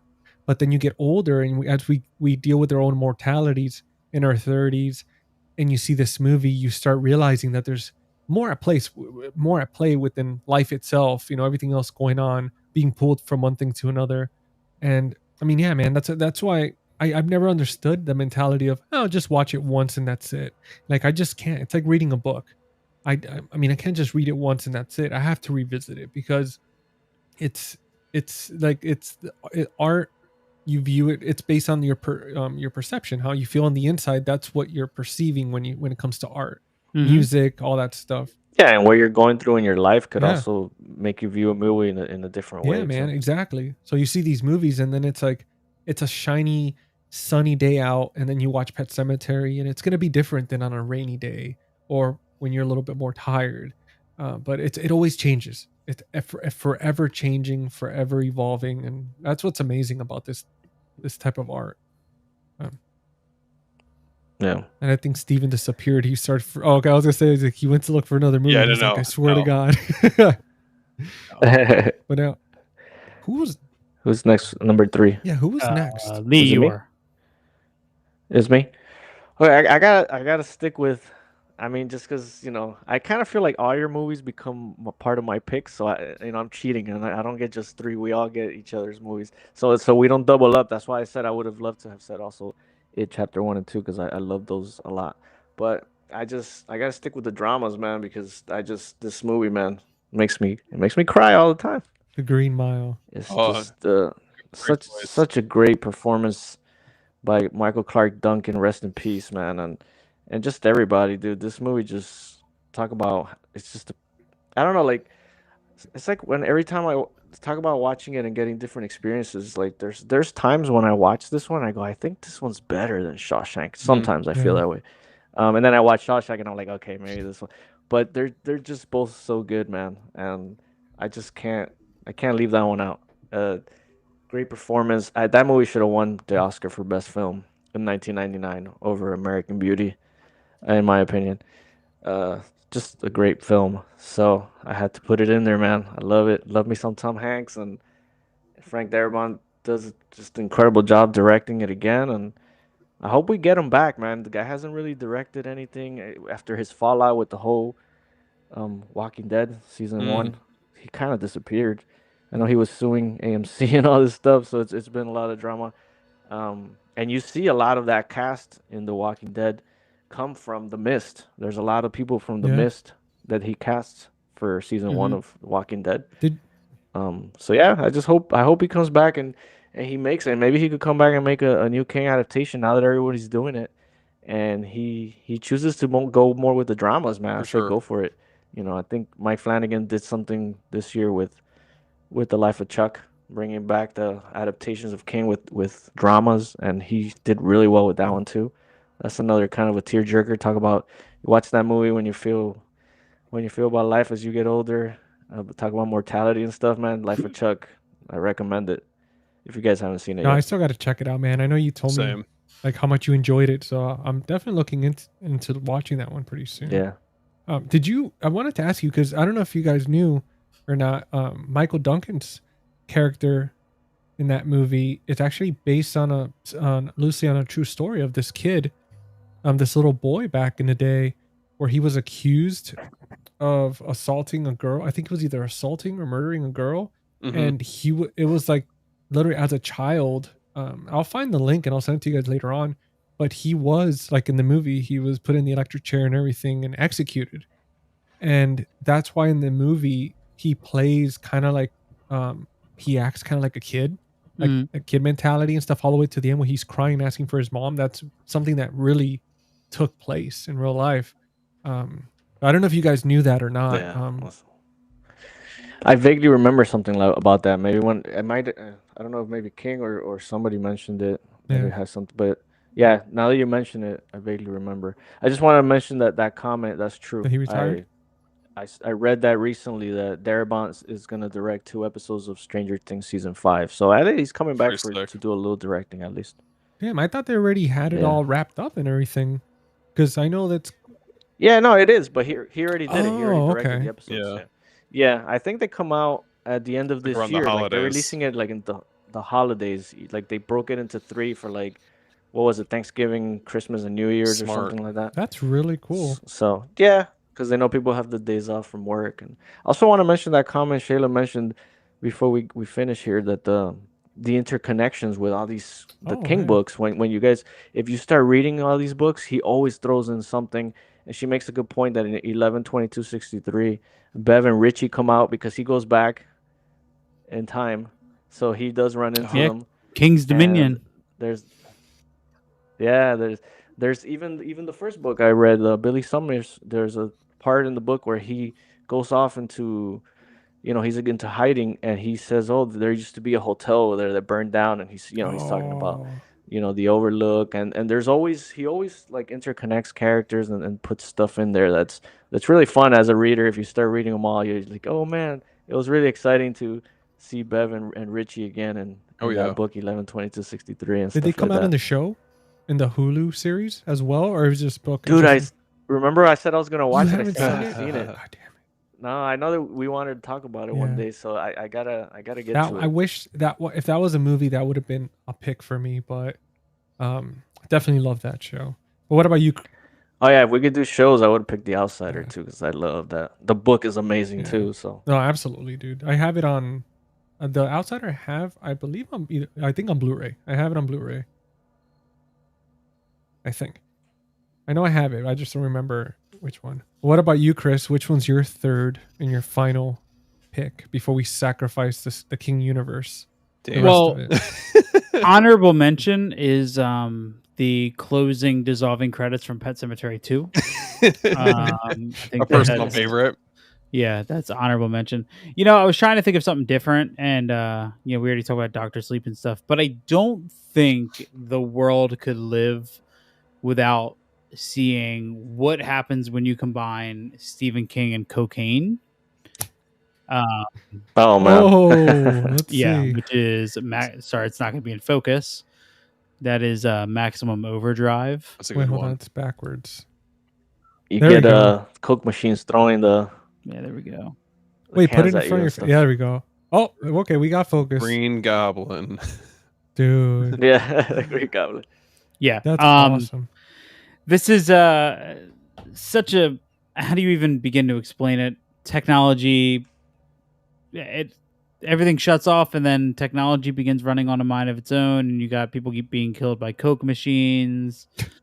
Yeah. You know, It's a wild dude, boy. it's insane. There's somebody who gets killed by a bunch of like pumpkins in the beginning in the back of a truck when the tow bridge or when the drawbridge goes up. The movie's out of control. Like Yeah. purely. Cocaine's a hell of a Yeah, drug. dude. I mean, come on. It's got a full soundtrack from AC/DC. Love that, You yeah. have Suck it, Emilio Iron Man. Estevez in Mhm. it. It's just out of control, man. It's so bad Mighty shit. Ducks Like, guy. yeah, like imagine trying to explain to somebody what Maximum Overdrive is. It makes no goddamn sense. You know what I mean? But it's real. It only makes sense. It could Would you happen. put it in the category? Would you put that one in the category of so bad it's good? No, I think it's genuinely good. Oh, I do think there's merit there. Like it does have like, you know, for being on cocaine, it's wild, it's out there, but like it has some of the most iconic imagery of Stephen King. I mean, everybody knows that truck. Yeah. Oh, You know yeah. what I mean? So I don't think it's so bad. I don't put it into that category. To me, it's in the fun category. It's kind of like the Monkey. I think I would probably put Maximum Overdrive and the Monkey very close to each other because they're Mhm. both just out for pure batshit entertainment. You know what I mean? They don't Yeah. have anything deeper to say.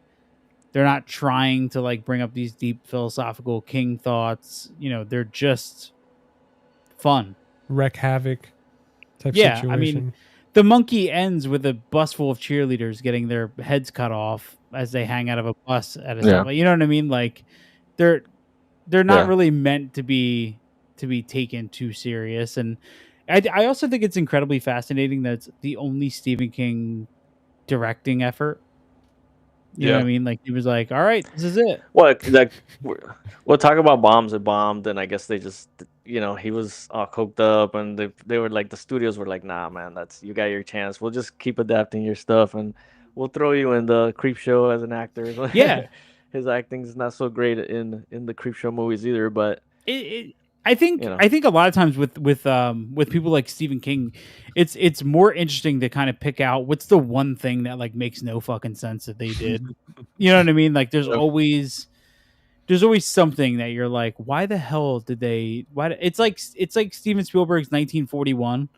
You know, Yeah. his whole Steven Spielberg's entire Right. filmography is incredible, and then you watch John Belushi in 1941. You're like, what the hell is going on here? Like. yeah, even Duel's What good. the hell Yeah, did I like- walk into? Duel is great. Sugarland Express, Jaws. I mean, this guy does so much great work. And then 1941 comes out, and it's a 2.5 hour long World War II like spoof movie. You know what I mean? I never finished it. So everybody has it. So I think those are incredibly interesting bits in filmographies that have to be talked about because it's so out there. What do you think it was like being on set with Maximum Overdrive? Like just seeing this guy just doing rails and just freaking just pointing you over there. Oh wait, get the truck here. And he's all back and forth and shit. Emilio was like, "What have I done? His I want to dad's there be with him. there. Why did I sign up for I this?" want to be there on the day where King was like, all right, Emilio, and today, Wednesday, I don't know, April 24th, I want you to grab this rocket launcher and you're going to walk out. For real. He's like Charlie Sheen is there like just doing rails with Stephen King and he's like, yeah, do what he says, get the rocket launcher. Yeah, like why does he have a rocket launcher in ones? I don't know, man. None of it makes any goddamn sense. That's how you know, like, I mean, obviously besides the drug fuel directing, like that's how you know that this guy is such an iconic writer, man, such a genius to be able to, like, you see the way his brain really works in this movie because of the crazy shit that I could only imagine this guy like compresses down to be able to get these Oh. books out. I But can only he's just imagine. yeah, dude, like to be able to pump out this many books, it reminds me of that story of that that I think it was like a blues player where he supposedly sold his soul to be able to like become like one like successful. Like I've always thought about that. I was like, did Stephen King at some point sell his soul, or is this guy just so out there on some other realm that he's able to pump out books and movies and shows like there's no tomorrow? Because I mean, dude, that's a lot of fucking books. I think Yeah, the books is a lot. Yeah. I think what I admire most about Stephen King is he's so into this. Like he's the only reason I would ever want to get Twitter or X again is because he champions so many genre movies on there. Yeah. And I mean, Yeah, he you have does. to yeah. think Stephen King is personally responsible for Evil Dead because of his response that they put on the poster. Like, and Stephen King is also personally responsible for Clive Barker's career. Stephen King was the first person that was like, hey, these books of blood are really, really good. This guy's really interesting. And that was the exact moment. That was what started the trajectory for Clive Barker. So this is a man that's not just responsible for so much iconic work of his own, but has influenced so much of the genre that we know and love. And it's incredible. He doesn't in my brain doesn't comprehend he's a real person. It's almost like, Yeah. how is Yeah, somebody right? this impactful to It's like something? mythic. Yeah. It is. Yeah, Yeah. I mean, he influenced, especially Richard Bachman. I mean, he influenced the shit out of that Well, guy. Richard. Oh yeah. It's almost like they were one. You know, Yeah. like one of the Very same. Yeah, brain. it's very almost like they were eerie, the same man. It's very person. weird. Very- Well, Yeah, that writing's kind of the same, but his someone had to his copy him. his name and like him kind of giving that cosign in a lot of ways carried so much weight, especially back then. Like, you know that if he's endorsing someone or like a project, whether it's a movie or another book, that he obviously wholeheartedly believes in it. It's like, I mean, if I saw that at the time, I'd be like, well, fuck it. Like, you know, if Stephen King thinks it's awesome, then I'm all for it. Yeah. Yeah, well, you guys know what he did with a lot of his novellas. He created like penny novella, like a lot of his novellas. He gives film rights for a penny, just to let young filmmakers adapt his material and I get a didn't know shot. that. That's Yeah, he's got a incredible. bunch. He's got a whole bunch of them that young filmmakers can get the rights for to adapt, and all they have to pay is a penny. Dude, it's incredible. This Yeah, guy man. builds all these worlds, but then he also influences like our real world where he's out there just passing the baton and all that. I mean, dude, I know it's funny because if you look at his son, Spitting Image, Mhm. and I know his son Oh, doesn't yeah. go by the last name of King, and yeah, Joe Joe Hill. Hill. And I mean, I only have one of his books. It's called it's something heart. It's based. It has almost the same name as a Nirvana song, but it's Heart-shaped box. That's the type of one. thing? Yeah, and man, that book. I'm dying for them to make that one a movie. But his son, like, got the genetic lottery and got the talent from his dad. From what I've seen so far. But his other son, it does have his last name. He wrote a book with him. Owen He's a King. writer too. No way. Yeah. Yeah. And he looks like him too, but not as much Yeah. as Joe Hill. Joe Hill looks He looks like cloned, exactly dude. like him. This guy looks a little bit different. But have you guys ever seen the picture of Richard Bachman? No. Let me show you. Let me. So this is the thinner book. It's not in here because I'm reading Yeah. it currently. But here's Oh, here we go. Richard Bachman. Oh, my bad. Here we go. That's hilarious. So who is that? Just some random guy he picked. I don't know. It says lives and works in New Hampshire. That's all it says. at Why the did he bottom. do that? So it's like, well, because he didn't want people to know that he was right. You know, he started this whole Richard Bachman thing because he wanted to write these stories that they were a little bit more, you know, Mhm. violent, and you know that's why he did a book like Rage, which if you don't know, it's about a school shooting, so that's why it's not in publication anymore. He doesn't want it out there because it inspired some of these people to do these things. So, but yeah, it was these darker stories he wanted to tell. He didn't want to tell them as Stephen King, so he did this alter ego of Richard Bachman. But people figured him out after a little while. They're like, yeah, this feels like Stephen King, and they called him out, and he was pissed. I gotta find who that guy actually is, and Dude, right? how much do you get paid for that? He- Just to be- seriously. He probably paid Listen, him. if he wants He gets to royalties. use my image, go for it, man. there we go. Well, They another just see fun you like fact: this. Joe Hill is the kid in Creepshow. He plays the Yes. kid. What? Oh, yeah. Really? Oh, Yeah, okay. and Was it Creepshow 2 or First Creepshow one. 1? the first one, because Oh. Tom first one. Atkins talks about how he was so terrified to hurt him from slapping him. Oh, Right. I recently saw that the Creepshow rewatched it, and I saw that special feature they were talking about that, and the Shout Factory one. Alexander, movie thank so you much. Thank you so much for tuning in and yeah. Thanks, appreciate Alexander. that compliment. Dude, Alex has the best Instagram page. Just saying. Yeah. Oh yeah. Just The saying. aesthetic is, and it's funny because I'm pretty sure that we're gonna see a Stephen King post coming our way because I know some of these episodes, like afterwards, a lot of I it's have noticed that. coincidence I'm like, that's really cool. or inspiration, but I'm hoping for it, GC, That's can I awesome. plug some honorable mentions? dude. Well, hold on. So you already gave your 3, right, Chris? Mm-hmm. Oh, did we get through all of them? Oh, No, I there you think go. we still got you, Steven. No, I Right? think GC, we have yours. That's it. Yeah, You're that's the the only one. one who's left. Oh, Yeah, you didn't do your third. damn! I got so. I'm telling you, some of these conversations, man. You know, damn. As far as my third, that's gonna be hard, man. Is it Needful? Needful. Things? I You love just people. pull- I love how you have like every single one. You're like, which one do you want? Which one? You're like a. I brought some. I didn't bring them all Mm. out, but I was like, I wasn't sure which ones we were gonna talk about and stuff. I'm gonna have to Unless go you're not. with obviously picking a movie wise because I am tempted to pick 11/22/63. Obviously that's a show, but yeah, I'm gonna go with Doctor Sleep. I just That's a good that choice. Oh, that I know it's very basic bitch of me, but it's because I understand. Nah, man. man. it was. If it's good, it's good. I went with all the, I guess, basic Yeah, ones, but it's they're just great. so like I love that movie so much, man. Like the cinematography is so beautiful. It's freaking amazing. Like he did so good, man. Like it's almost like The Shining.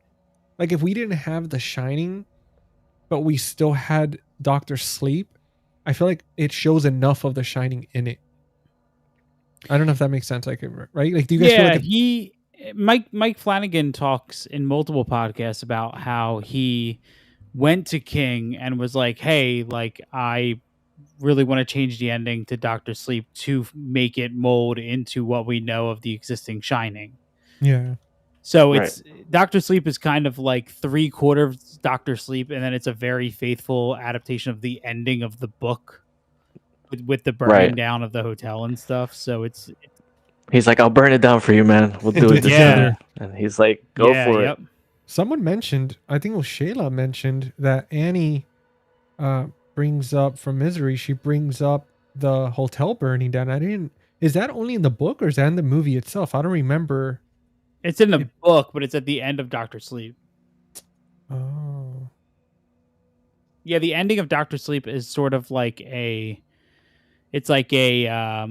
it's almost like a throwback to like the ending of the book of the Shining. Yeah.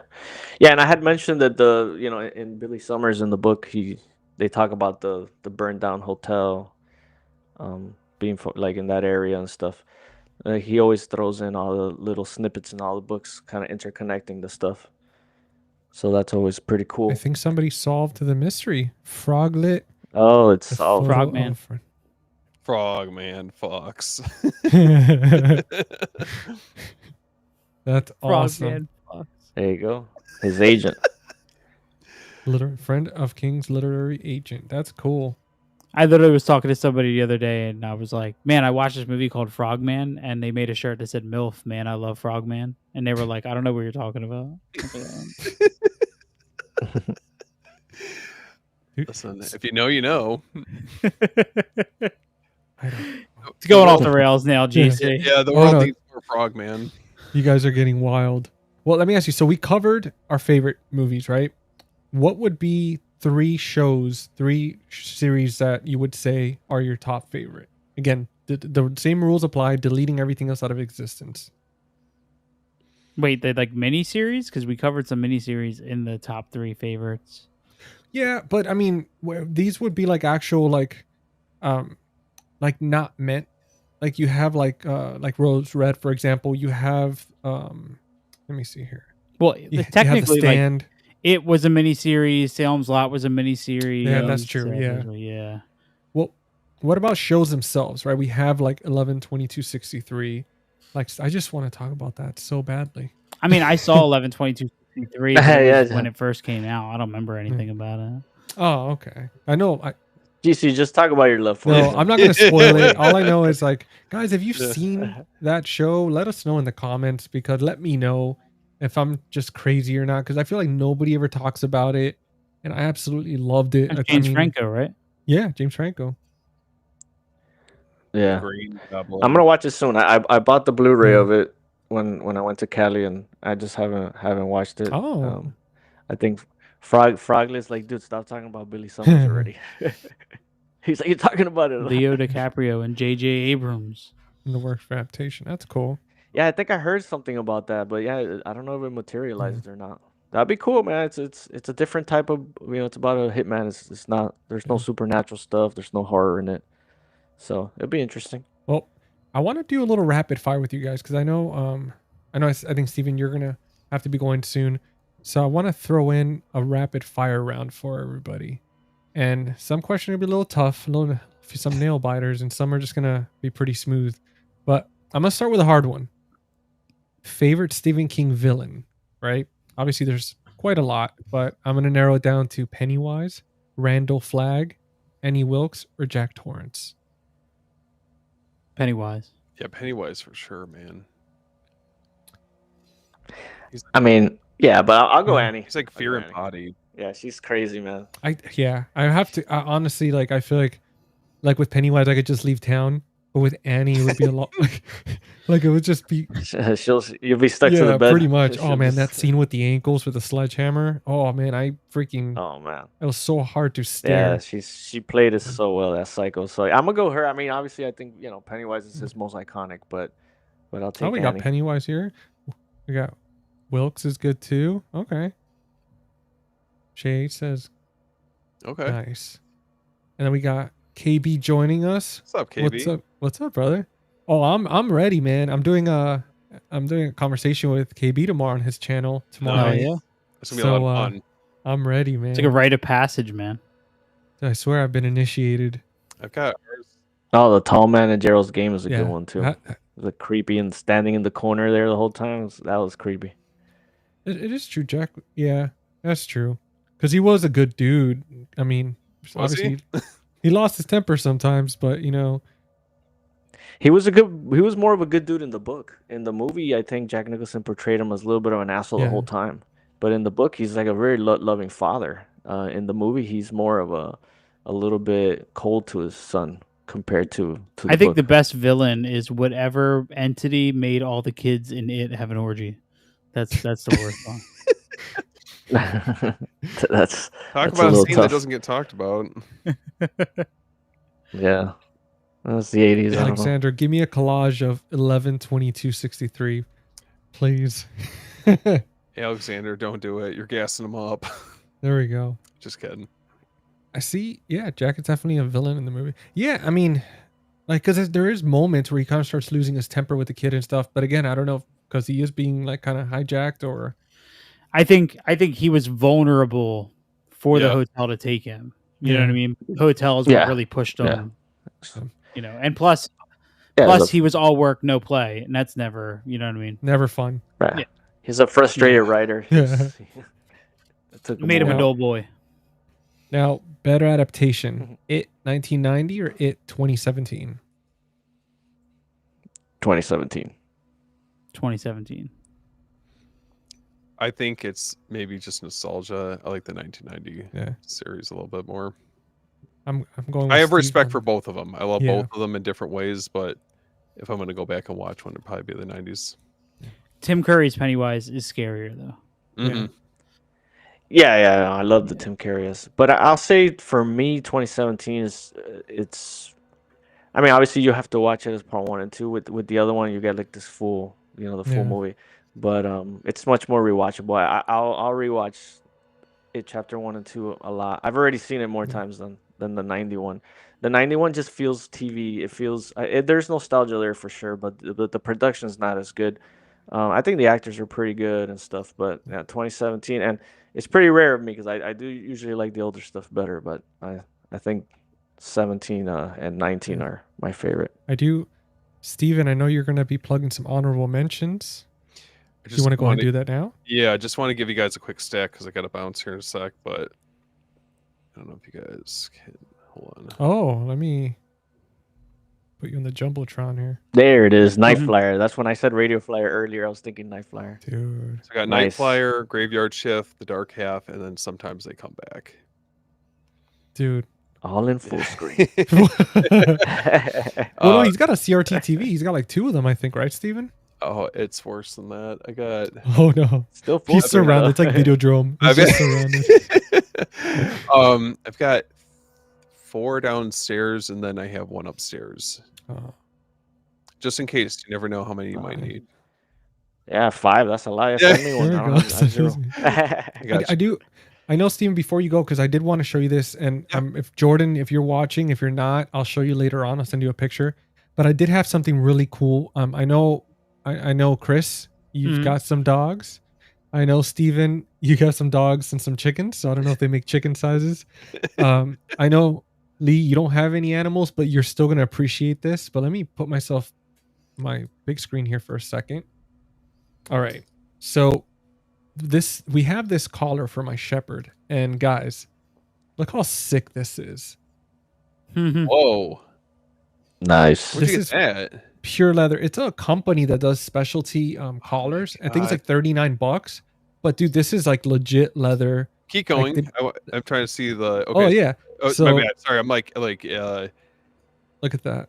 I'm actually bringing a little closer. enthralled by this. Do they have like actual belts like that too? They make like men's belts. No, it's or just for women's belts dogs. Like And they have Oh, all okay. sizes. Oh, Barlow. Can a human Oh wear it my on their god, neck? that's so cool. Dude, and they're launching a new, this was for last year, and it even comes with this little like thing with the knife in it. that? Oh yeah. But why does it have Beethoven? Beethoven. Damn. Man. I mean, I like the Beethoven. Look at the movie, cat. Oh damn it. Hold on. Look at the cat too from Pet Cemetery there. Where is it? Right next to the dog. but- Yeah, I don't see the Oh, cat. wait. Right there. Oh man, Yeah, it's it's so dark. hard I to can't see see that. it. Let Yeah, me yeah. see if Okay. See I every- see it now. Yeah. dude, this thing is so sick. And this is for a shepherd. He's like 80 something pounds, but this looks so badass on him. But if you guys are interested in this, I'll put the link in the description of this live stream. And obviously for you dudes, I'll send you guys the link. Because I'm trying to collab with them to see if they'll be interested, because they have a new one coming out that has all our modern horror villains. Nice. Like this was a Stephen King theme, but they have one coming out with like Jason, Chucky, like Hellraiser, like everybody, Jigsaw. So that one's pretty cool. So I would love to get my dog to wear that. Yeah, it's but- nice. Well, yeah, guys. Well, I know Chris and Steven, I know you guys are going to be going. And then I was going to stay on if you have a few extra minutes, Lee, to go over a few more things real quick with you. And then, yeah. Yeah. Okay. So, Steven, Chris, you guys want to give anything you guys are working on? Any shout outs of any sorts? Steve, you go ahead. You kick it off. Okay, so we just rolled out our Devil's Rejects episode of Beyond the Blood. Super pumped about that. Brian from Last Movie Standing was a guest on that episode.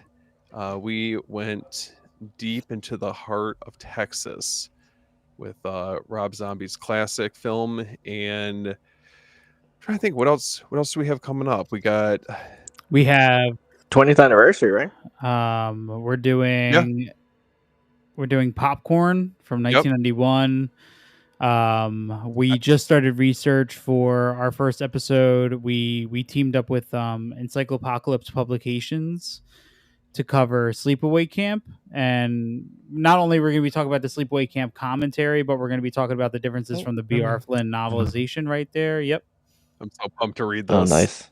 Yep, and that was in full collaboration with them, so we're working with them on that. Just a lot going on right now over there. After Hours episode with the Shoestring Slashers box set from TerraVision. Nice. Yeah. After months and months and months, I found I got Suddenly in the Dark, so I got to watch that. Yeah, that's really all that's going on over there right now. No other announcements at all, Steven? I have actually exciting news. Actually, I actually announced it earlier on my Instagram, so I'm actually going to be partnering up with Valoria Video. Super pumped about that. So if you guys, it's go-to spot for 4Ks, Blu-rays, whatever you need, they've got you covered.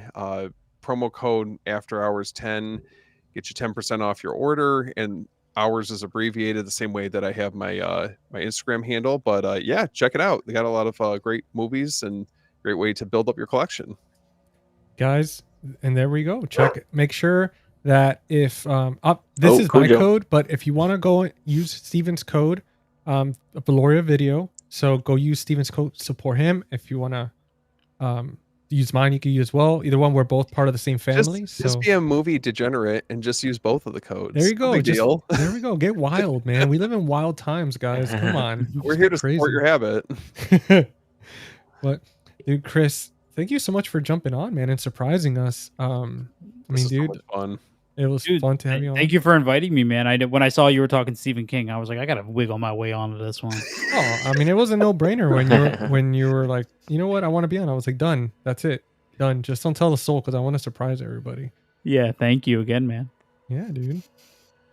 Nice. And then I know me and Lee, we're gonna keep this party going just a little bit because I know Lee's gonna have to be going soon. Who knows? I might just stay on here and ramble. I mean, we have a ton of people watching, so I might just kind of do a random Q&A or something. But I do want to talk about the best Stephen King cameo.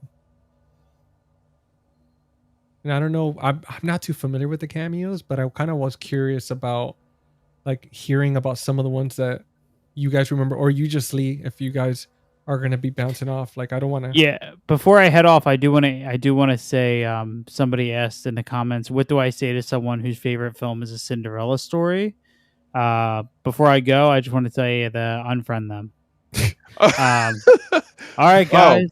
On that note, I'll see y'all next time. See you in the next one, buddy. Nice. I'll catch you guys on the next one. It was great hanging out with you guys. And as always, just go out there, go support physical media. Oh, yeah. I love you, buddy. I'll talk to you later. Right. Take it easy. Good night, guys. I'll see you later, brother. Good night. Later, man. Well, we've lost. People are dropping like flies. It's just, dude, it feels like we're on our podcast now. Just us. Little preview for tomorrow's recording. Guys, if you enjoy horror podcasts and stuff, I mean, this is what you're going to get. Me and Lee are doing episodes every week. We're recording them Wednesdays and then pumping them out Friday. So we're working on Idle Hands tomorrow. I know this is Stephen King, but we're quick little plug. We are doing Idle Hands tomorrow. So if you're a fan of it from 1999, keep a lookout. We're going to have the video format for you guys on YouTube and all that good stuff. Friday. That's right, man. And Spotify and Apple. But now, dude, so I wanted to ask you, so do you remember any of the cameos for Stephen King or when Stephen King comes out in movies? Because I only think the Creepshow ones the Creepshow one, he's not a cameo. He comes out in one of the segments. And in Creepshow 2, he comes out as a truck driver.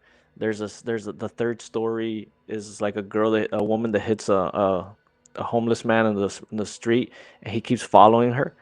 And he sees like her hit him, and she comes out of his truck. And those are like the two that I remember the most. Also because I recently watched Creepshow 1 and 2 literally last month. So, but I can't think of any other ones. He's not like a Stan Lee that comes out in every Marvel movie. He's like the opposite. It's like Stan Lee's all these like Marvel superhero uplifting movies, and then Stephen King is just in all these like dreadful, horrifying movies. Yeah. Yeah, I can't think of other than the Creepshow 1 and 2. And yeah, it's not a cameo in the first one, but the second one. and that's about it, man. I don't know. Do you know any Dude, that not he's really. done? That's why I was kind of like hoping. I wanted to ask about that one because I don't recall any other cameos or anything. So I was just like, man, like it would be cool to hear from everybody else. But that is true. I don't even know. Probably should look into it a little bit more. But I don't know if there's that many. I know nobody else has mentioned it so far. Yeah, I don't know. Yeah, he doesn't. I don't think he does too much. Even in his own movie that he directed, Maximum Mhm. Overdrive, I don't even know if he. I haven't seen that one in a long Yeah. time. For me, it's so bad it's good, but but it's I haven't seen it enough. Maybe he comes out in Yeah. that one. Well, dude, I want to ask. I want to keep the rapid fire round going. I wanted to ask you, like, as far as for flops that deserve a remake, and I just want to give like two examples. Obviously, we talked about Dark Tower, Dreamcatcher. Um, Either Hmm. do you feel like those two, or is there any other type of flop movie that you feel like deserves that remake? Well, for sure, Dark Tower, but I think with Dark Tower they should go the route of making it a series on TV. You know, HBO or something like they did with The Outsider. Okay. It's a book. It's like 7 books. It's really Yeah. long. I haven't gotten to them yet. I've heard really good things. It's fantasy. I think they should do that as a show. But as far as anything else that's been done, because I think lately the ones they've remade that haven't worked, the originals were already there and they were good. You know, like Firestarter and Pet Cemetery. So those didn't work, but the originals did. So I say just stick with Yeah. those. Um, I would like them to redo um the Mr. Mercedes. Those are like a trilogy of of books. I have one of them here somewhere. But basically one of the characters that you've seen on The Outsider the is Holly, and he's working with this whole Holly thing. He's done a bunch of books with her now as the character Holly. So I think it would be cool to do the Mr. Mercedes trilogy, or it's called I think just the Mercedes trilogy. I'm trying to find that freaking book. You're like, dude, you're like, you got a I just stack don't over have there, it. man. You were ready. You did your I homework, don't know what man. I did with it. Somebody, It's like the Frog that last was one. mentioning he has a cameo in the newer It. He owns a pawn shop where Bill buys the Oh bike. yeah. Oh, cool. Right, right. He's right. Yeah. Nice, dude. Dude, Yeah, so this trilogy is it's this one and then it follows up by with Finders Keepers and I forgot the name of the third one now. Um oh, End of Watch. It ends with End of okay. Watch. So I would like to see a TV show of those three. I know they did do a TV show for like the AT&T channel or something and nobody saw that. So it'd be good if they did it more Yeah. mainstream. That would be fun. And yeah, that comment they just said, I actually have the pop Funko of his cameo in It Chapter 2. He's drinking his little mate. So That's funny, yeah. dude. So yeah, I mean those are the only ones I could think of that would be cool. I think for the most part, I don't know if because me not liking the Dead Zone movie doesn't mean I don't think they should remake it though. Yeah. Because I know a lot of people I, love I that one. really enjoyed So it. Like I didn't hate it. I thought to me it was interesting. It kind of reminded me of that movie with John Travolta with like Premonition. I don't know if what was it? oh No, it wasn't yeah. Premonition. I'm thinking it was that Sandra Bullock movie. Oh, Phenomenon. the one that that he gets like he sees like an alien and he starts to get super Yeah, that smart. he starts like seeing no, and seeing things. He ends up at I Yeah, think it was like a tumor or something. Uh yeah, yeah. I think it's yeah. Phenomenon. I think it's a good movie. I like that Yeah. movie. It kind of reminds me of that with that whole like ability to see things and stuff. I mean, obviously in this case he actually dies, but um phenomena. Yeah. Illuminati Pro coming in clutch. Yeah, man. Hell yeah.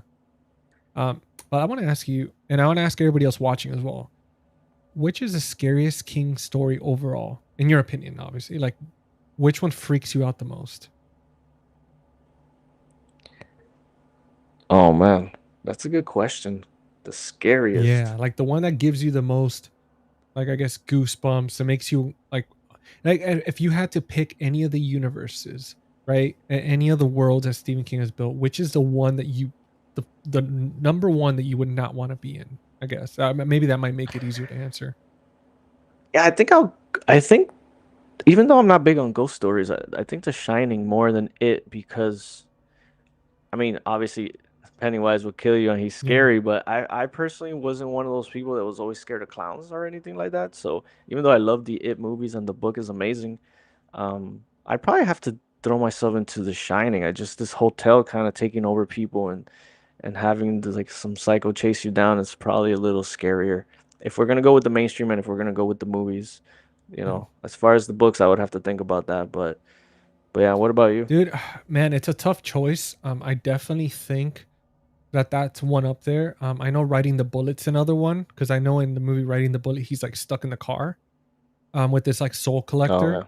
yeah, But I think The Shining is definitely one up there just because it's like you said. I mean, the isolation of being in that hotel and you cannot leave. It's like snowing, you're stuck up there. yeah, the And then snow's not to gonna. mention it's like you have all these ghosts like coming at you. Like this building is just trying to get you. I mean, dude, yeah, it's up there, I think, out of all of them. Besides The Mist.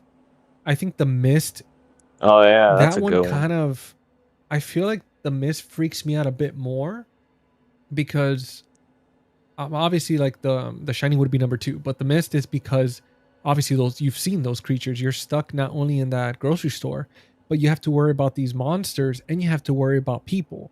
So I feel like with the hotel, you Right. could always just maybe bundle up and sit in the car or something, and just like even if you can't drive anywhere, just sit there and just maybe start a fire or do what you can.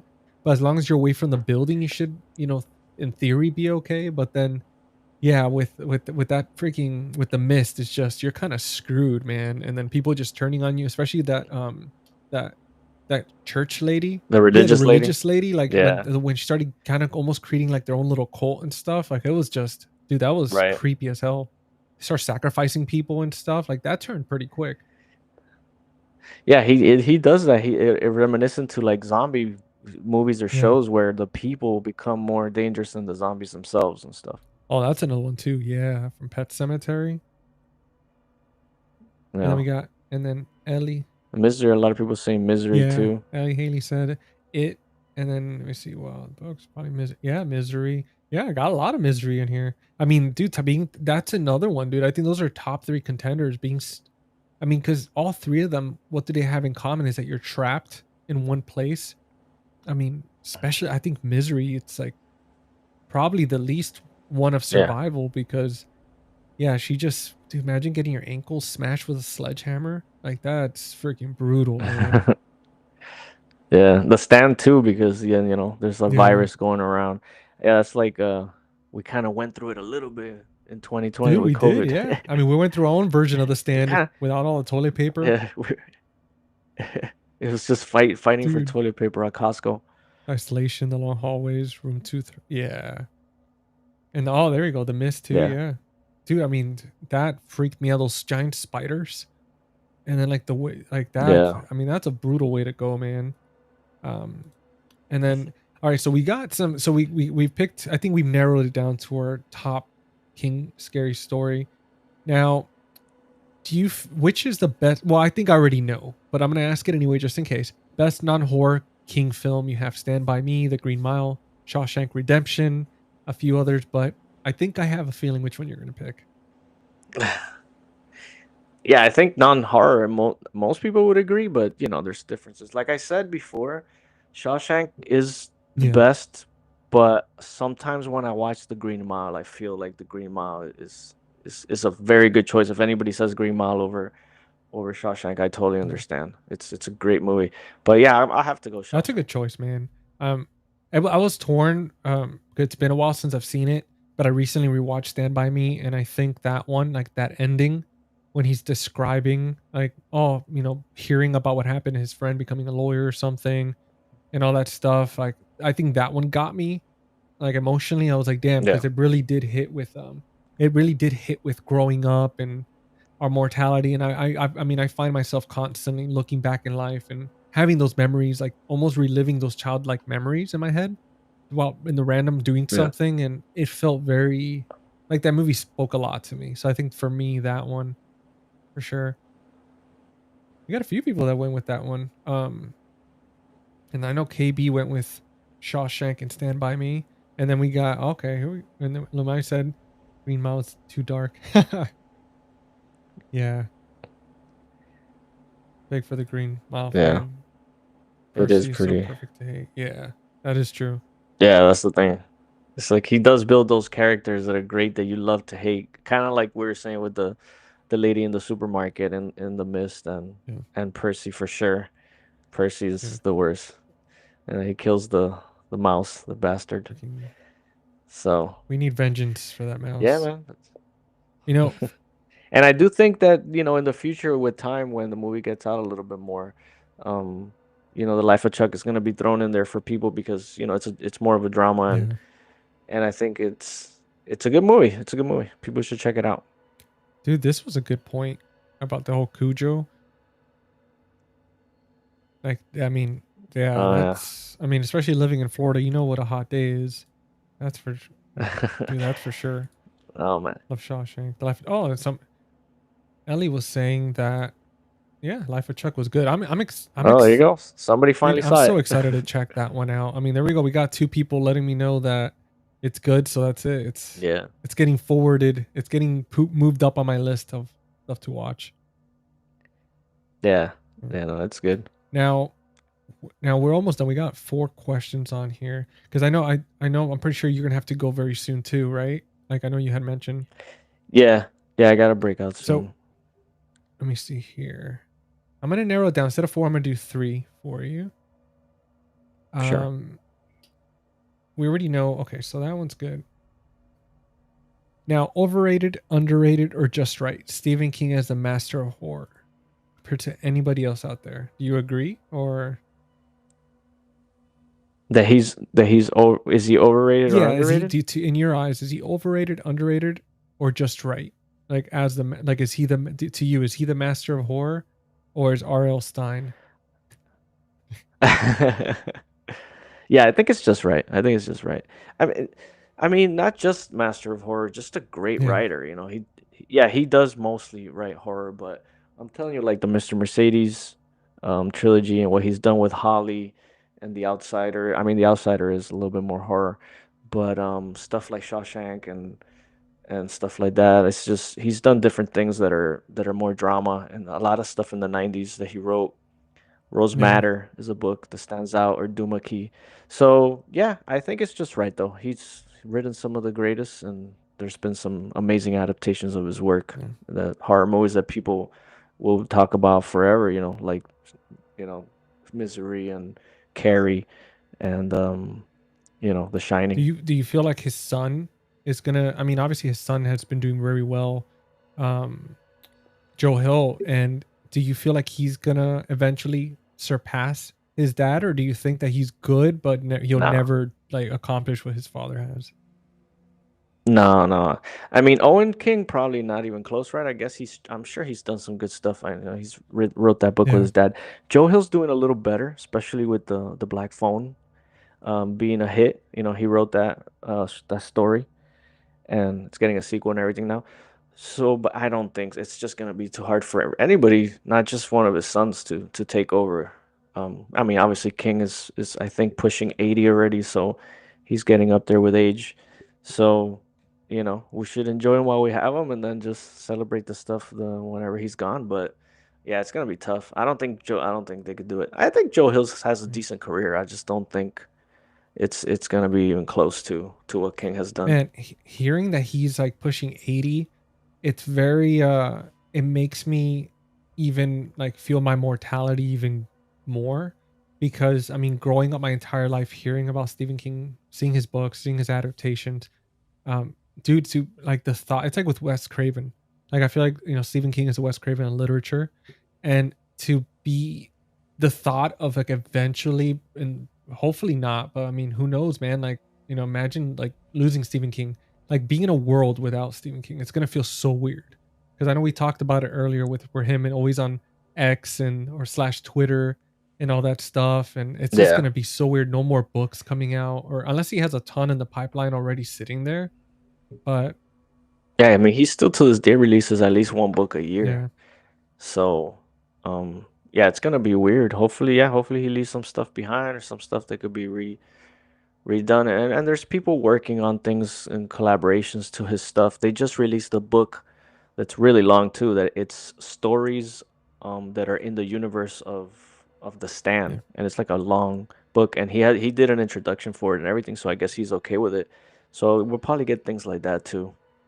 Yeah, man. I mean, hopefully we have him for quite some time, man. I need some more books, but not just that. I mean, just a freaking cool. I wish, man. I wish I could just interview him, even for like 10 minutes, 5 minutes. Like just pick his brain, because to be able to sit with somebody in the room like that, with the way that his imagination runs, that would be incredible. Yeah.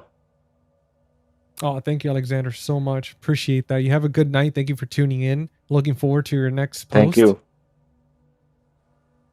And yeah, it's surpassing King in pop culture. I mean, I think as far as for pop culture, I mean, you have R.L. Stein. Obviously, he's more focused on like kid horror books, but I think he's somebody else where like between R.L. Stein and Stephen King, they're some of the most known horror authors.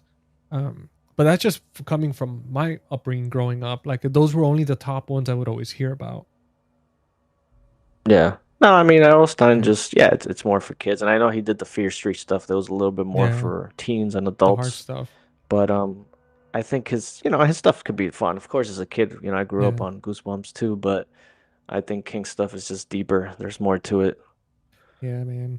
I do have a question out here from somebody, but I know you did say you have to go. Do you want to head out now, or did you want to answer that question that somebody put in there?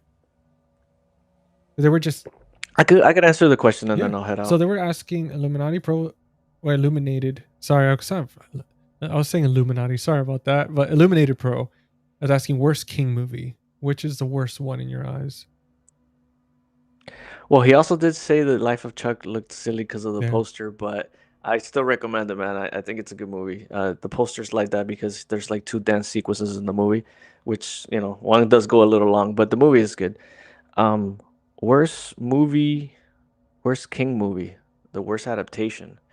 Look, for me, it's got to be something recent. And for me, I just could not stand the new Firestarter. I hated Yeah. the new Firestarter with a passion.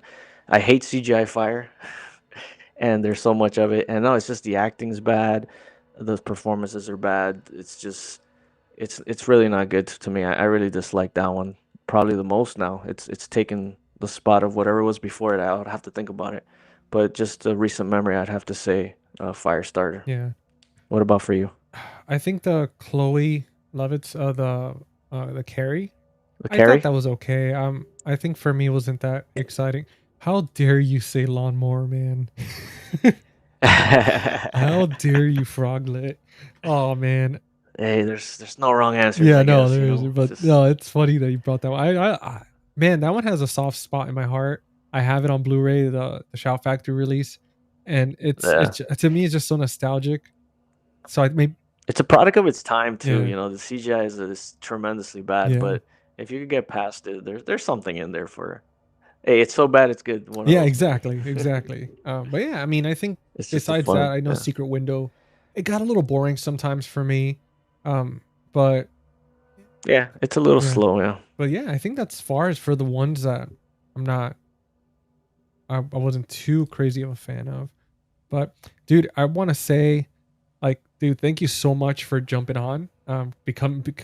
Being a returning guest. You're actually the first returning guest that we have, like official guest, because I know Chris has been here 2 or 3 times, but it was more like always like a surprise thing, like it wasn't marketed or anything.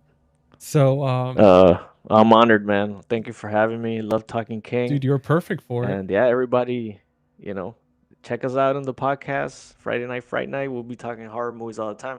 And I'm sure soon enough we're gonna throw a Stephen King adaptation in there Oh soon man. enough. So Yeah, we actually we threw in some hints of some future episodes a little earlier. We are talking about spiders, so keep an eye out for that. But dude, also guys, make sure to check out Lee's Cinema Whiplash. Check out his YouTube channel, his Instagram. Make sure to give him a follow, subscribe, like all that good stuff. I've known Lee for a very long time. Like I've known Lee. I'm 30, pushing 38 now, and I've met Lee. I think I was around 16 when I met you, dude. So we've known each other yeah, forever. yeah. It's been a long time, but you're killing it out here, man. So I'm happy for Thanks, you, and brother. I love these episodes, and keep them coming.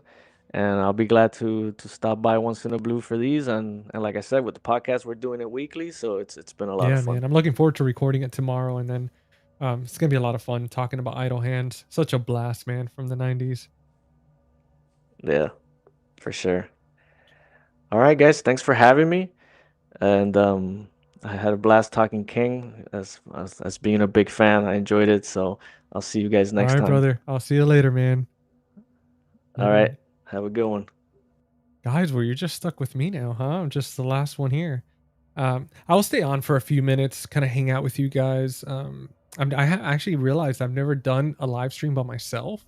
I've always had friends and stuff on there. So, guys, I mean, if you have any questions or anything, we do a little quick little Q&A type situation. If not, we keep talking about King.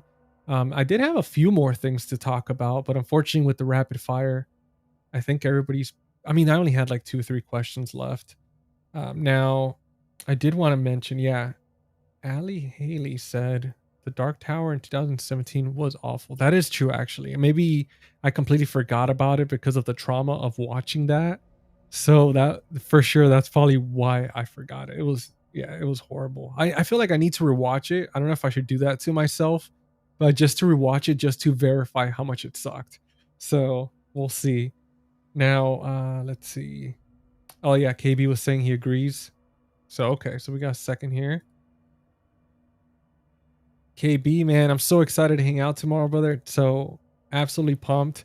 Got my list, all the movies that we're gonna be talking about. So yeah, stoked to be a guest, man. I'm locked in now. That's it. I'm just here. You just see me here till like tomorrow. You guys wake up. I'm still just sitting here, fell asleep in my chair. And then we got Jeff. I'm actually, you know what? Let me put the chat here next to me. There we go. So that way we can start seeing everything coming in real time. Now, I do want to talk about Kubrick's The Shining, right? If it's a masterpiece or overrated. We talked about it a little earlier in the episode. And I mean, I haven't met a person that has said that they don't like The Shining besides Stephen King. Obviously, he's him saying that the movie wasn't up to, it didn't match the book how it should have. To me, I mean, I think The Shining is phenomenal. Obviously, if you were on here a little bit earlier, the movie that I picked out of my top three, if I was to erase every other Stephen King movie and only have three. I did mention the original It just for nostalgic reasons because I grew up with that one. It was the first one that I saw of his that they always played on TV. So that was one. But I did talk about Riding the Bullet. That was another one to me that meant a lot. Also nostalgic reasons, but the message behind it really stuck with me. And then I talked about Doctor Sleep. So to me, if they were to erase The Shining, and I know it's going to be blasphemy, and but hear me out, guys. If we erase The Shining, right? I mean, Doctor Sleep still incorporates a ton of it, and I felt like if I'd never seen The Shining, I would have still known what's going on because it gets explained in the movie.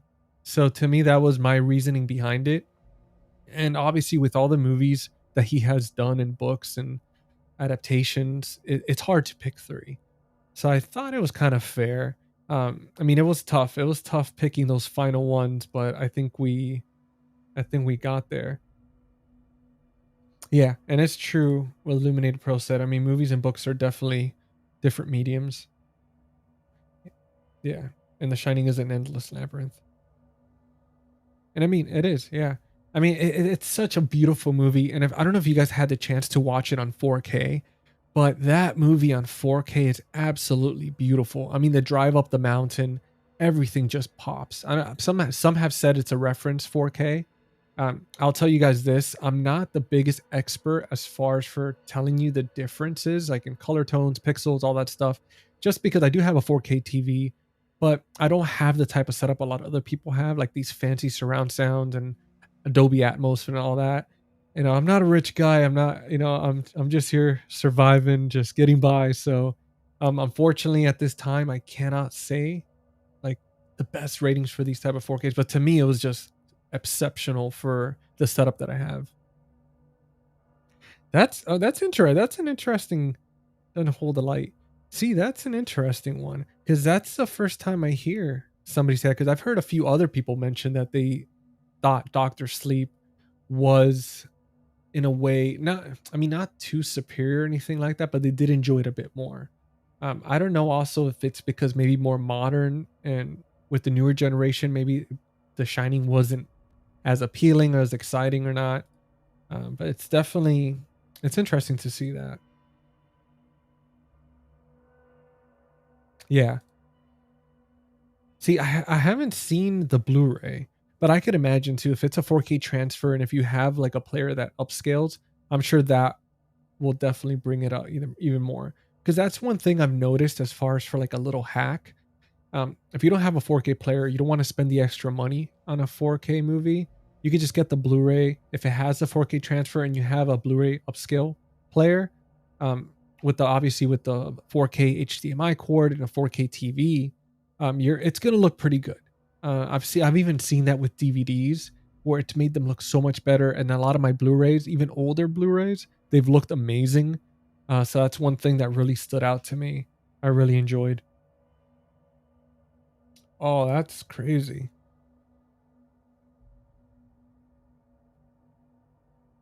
Oh man, poor dad. I hope he got over those nightmares. I mean, it's interesting. It's tough because of that scene. I think with Doctor Sleep, it was to me a bit darker just because it played on the whole story of those people, that group, that live forever pretty much preying on these kids with the shining. And obviously it's been around forever, so I'm assuming it's not a spoiler alert. So if you haven't seen it, maybe right now would be the time to jump off, because I am going to talk about that briefly. But yeah, it kind of sucked that they were preying on those kids like that. And some of those scenes, like that one scene with the baseball player kid, that was pretty graphic. I mean, the way they just tore into him like that, I mean, that was brutal. So that's another thing too. I felt like Doctor Sleep was a bit darker for me. Like it was definitely more nightmare fuel in that sense. But I mean, yeah, that's just my humble opinion. Yeah. No, it's true. I mean, listen, in this day and age, especially with all that stuff, all the high prices and everything, I mean, Blu-ray, I mean, guys, there's nothing wrong with DVDs and Blu-rays. I still collect VHS. If you've seen my channel, if you've seen my backdrop in some of my videos, I still collect VHS, DVDs. I don't have a problem with it. I mean, I don't know if maybe because I grew up in that era with CRT TVs. So since my eyes and like I was just used to it and used to being upgraded compared to just a lot of people just seeing Blu-rays and 4Ks now and not being able to stand DVDs. I know it obviously too with all these new TVs, you can't watch a VHS on a 4K TV. It's going to look absolutely horrible because it's a different technology. I know with DVDs, kind of the same thing. I've noticed that at times, but sometimes I'll pop in a DVD in my CRT TV, or again, I have that Blu-ray upscaler, throw in a DVD and it works out just fine. I mean, I don't have a problem with it. I grew up with it, so I don't have a problem checking those out. Now, let me see here.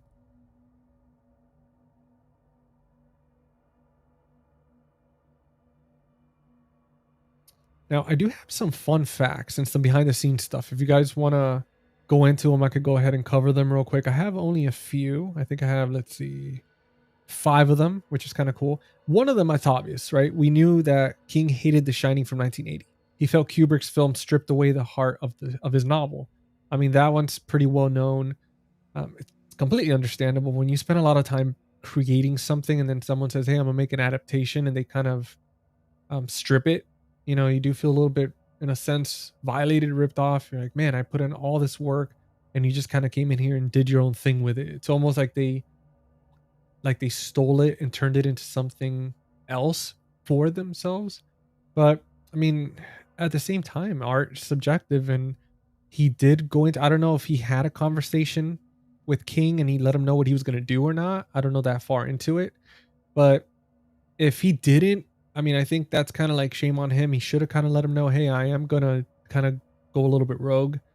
But if not, I mean, if he did talk to him, it's like, I mean, if you were warned, and you still gave the rights and you said go for it, you gave your blessing. I mean, you kind of went into it understanding that. But I think what Kubrick did, I mean, again, it is a masterpiece, a phenomenal film. I think the only person again that I've heard that didn't enjoy it was King himself, but it's such a good movie. I couldn't imagine what it would have been like if Kubrick would have not done it. I don't know if it would have been as iconic or not. But there's another one here that says longest adaptation. So it chapter 1 and chapter 2 together run almost 5 hours. But King's novel is over 1,100 pages. So that's pretty interesting. I didn't know it was 5 hours. I remember back in the day having the VHS with the double VHS tapes, and it was crazy. Like back then, you had the Titanic, you had that one. I'm trying to think. I don't know if it was Casino, or it was like another mobster movie, or maybe The Godfather that had that as well. But man, when you had one of those, you knew you were in for a ride, especially when you have to swap out the tapes. Let's see. Illuminated Pro asks, what's a comedy you like to cleanse the palate with? Man, that's a good question. So, a comedy that I want to cleanse my palate with, especially seeing something disturbing, I want to say something as simple as like a movie like Dodgeball, Step Brothers, any of those type of like Will Ferrell type movies. I think for me, they're always very comforting. Again, I don't know if it's just a nostalgic thing growing up with them or not, but they're so funny. And every single time you watch them, I feel like I always catch like a joke that I missed or I understand it a little bit better.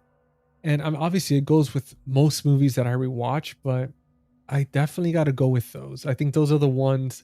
I mean, Dodgeball is one that just man. But again, Step Brothers is. I know it's a very common used one, but it's true. It's so damn good. It's so funny. It just really holds up. Every single joke in there is just so relatable.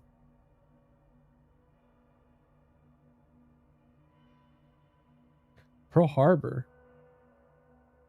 Pearl Harbor is a good movie, man. I love that movie. I have that one on Blu-ray. I don't know if it came out on 4K or not. I could have swore I heard it did, but that's a good one. I really enjoy that one. And I remember that one having a double VHS.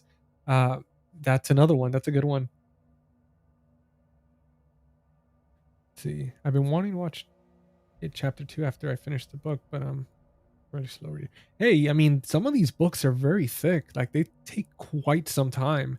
So I mean, I have The Dome by Stephen King, and I never got to. No, actually, no, I'm lying. I did see about 2 episodes of the show, and then I heard it got canceled, so I never kept watching it because I just didn't want to be disappointed. I didn't want to lead up to that where it just ends and that's it, and then I'm sitting there wanting more. But The Dome is one that I've really been wanting to read, and it's gonna take me forever. I'm probably gonna take me like half a year to get through it. So I could relate to that, Ellie. And I mean, just take your time with it, enjoy it. I mean, listen, the good thing is that you're not really gonna get anything spoiled because you're reading the book, so at least you're not missing out on the movie. But it's gonna be pretty cool once you get to it. And yeah, no, I agree with you, Illuminated Pro. I mean, the 90s and 2000s comedies, it was peak. I know for me, that was I think that's where comedy kind of started dying in the early 2000s. Because if you look now, we don't really have that comedy anymore. We're starting to go back into horror. I mean, look at the releases this year alone. It's been so horror focused. And yeah, with these early 2000 comedies, I mean, they were just on another level. I think people were just not getting offended like they do now. And it's just a lot of things have changed. I mean, look at The Office, for example. That's a cult classic that if they did today, I mean, the amount of people that would probably get offended or get canceled, I mean, it would be insane. So it's definitely like Step Brothers. I feel like that's another one too that wouldn't hold up. Dodgeball is another one. But yeah, which is funny. Dodgeball is amazing. Absolutely. I heard that Ben Stiller is actually going to be doing like a pickleball movie. So it's going to be like dodgeball but with pickleball. So I'm wondering how that's going to play out because obviously Ben Stiller's getting older and stuff. It's just not the same when we had him a lot younger around that time.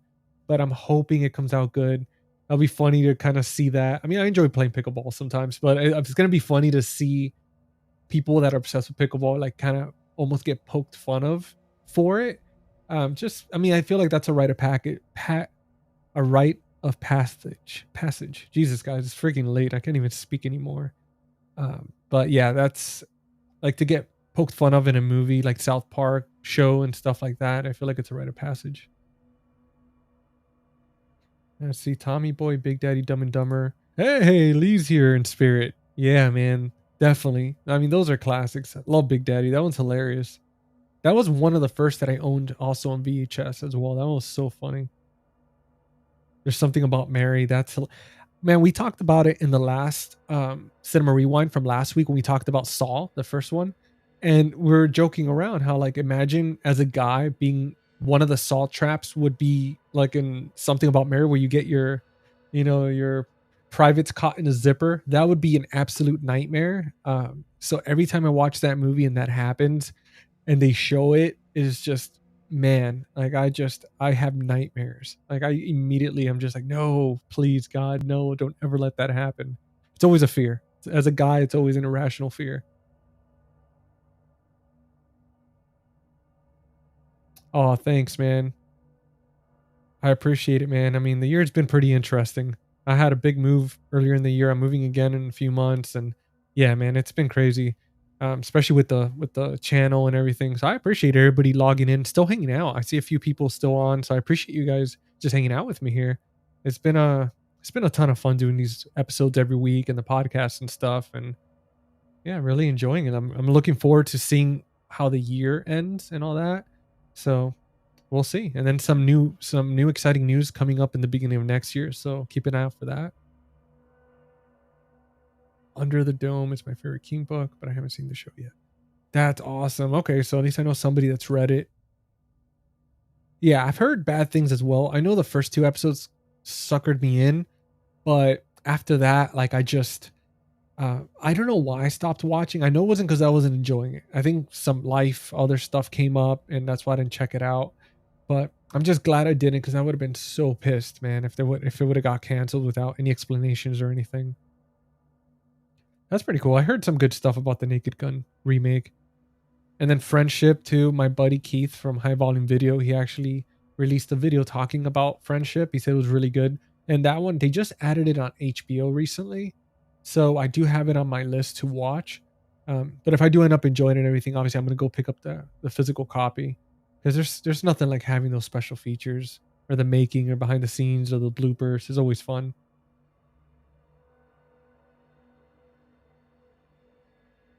I didn't know that about Always Sunny. I know about the characters, I know what the show's about, but I've never actually watched it. So I'm going to make it a point to check it out because I've heard amazing things.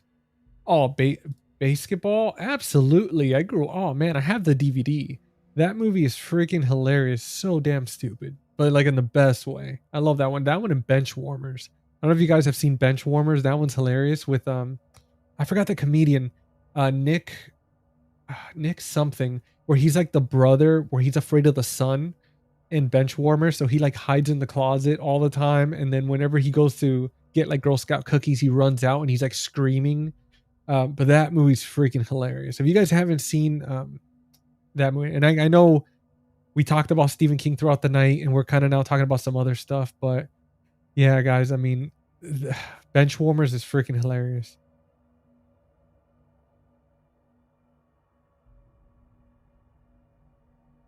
Oh, okay. Yeah. So speaking of chapters, I actually want to bring something up to you guys, especially us talking about Stephen King tonight and stuff. So if you've seen so my buddy Tim, right? My buddy Tim from the Dread Broadcast and the Average Reviews from his channel, Instagram account, and our buddy Jonathan. So they're co-hosts and all this goodness, and every month, once a month, we're doing a Dread Broadcast live stream. Anyway, so my buddy Tim, he's actually an author as well, and he recently put out this book, Like, Comment, Survive. And I just got this copy 2 days ago, and I started reading it. I'm already on chapter 7. But the reason I'm bringing this up, because we were talking about Stephen King, we're talking about horror books, but also the fact that you talked about like the chapters being pretty short. And this is awesome. It's something that I've appreciated with Tim's book, that the chapters have been pretty short, and it's just been so awesome. It's like a found footage type book, but it's based on transcripts. And I'll give you an example here. Let me see something here as an example. But here, I'll actually show you where I left off, chapter 7. But it's kind of like that. So it's pretty quick read. Pretty fun so far. It's a horror based about these urban explorers on YouTube. They have a YouTube channel where they go to these haunted locations and stuff. and they pretty much check them out, and something happens in a specific location, and now the police are investigating and stuff. Apparently, out of four, I think it was 4 or 5 of them, a few of them died, and there was like 1 or 2 alleged survivors. And again, that's right in the beginning, so it's not like spoiling the story or anything. But if you're interested, check this out. I know he has it on Amazon and all that good stuff, and I'll link it in the description as well. But very awesome that he wrote that, and I'm so happy to have it. He even signed it for me, which is pretty cool. And actually, that brings me to mind. So he sent me an extra copy to do a giveaway.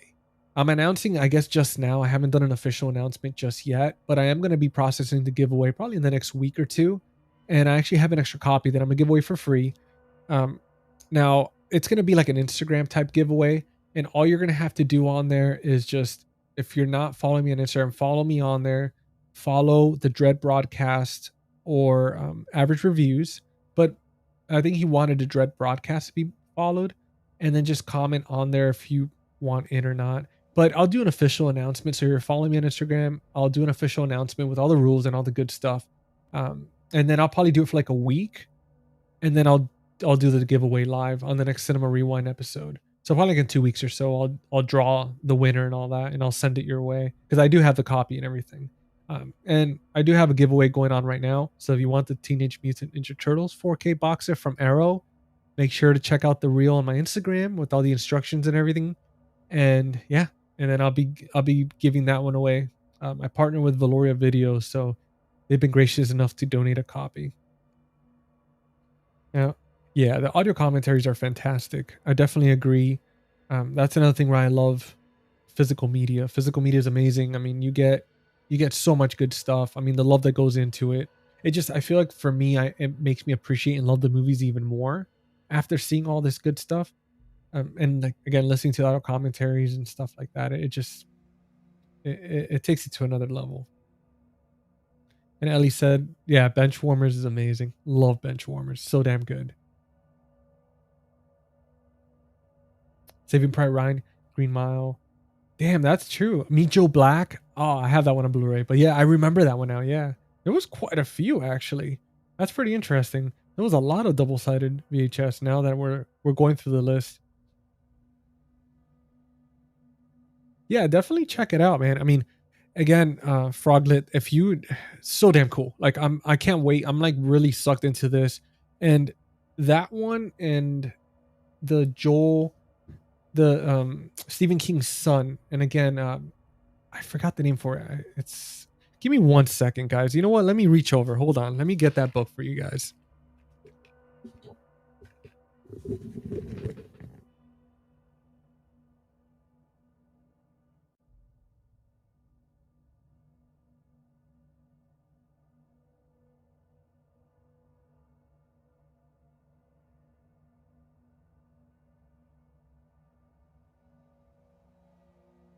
All right, I'm back. Yeah, you guys saw the light. I've been trying to do new stuff with the lights. So that's something I've been messing around with. So you're probably going to see some funky stuff going on. But this book here, if you love Stephen King, highly recommend this one. I mean, it's so damn good. So damn good. So that's one. And this is what I was talking about earlier too. I mean, guys, tell me that's not Stephen King. Like, are you kidding me? That's his son. Looks exactly like him. Like, that is absolutely insane. So, but yeah. Now, I know it's getting a little bit late, guys, so I'm going to be heading out soon. But I just want to say, before I go, there's a few things I want to talk about. Again, these episodes, my YouTube channel, Face the Movies, is sponsored by Valoria Video. They've been amazing.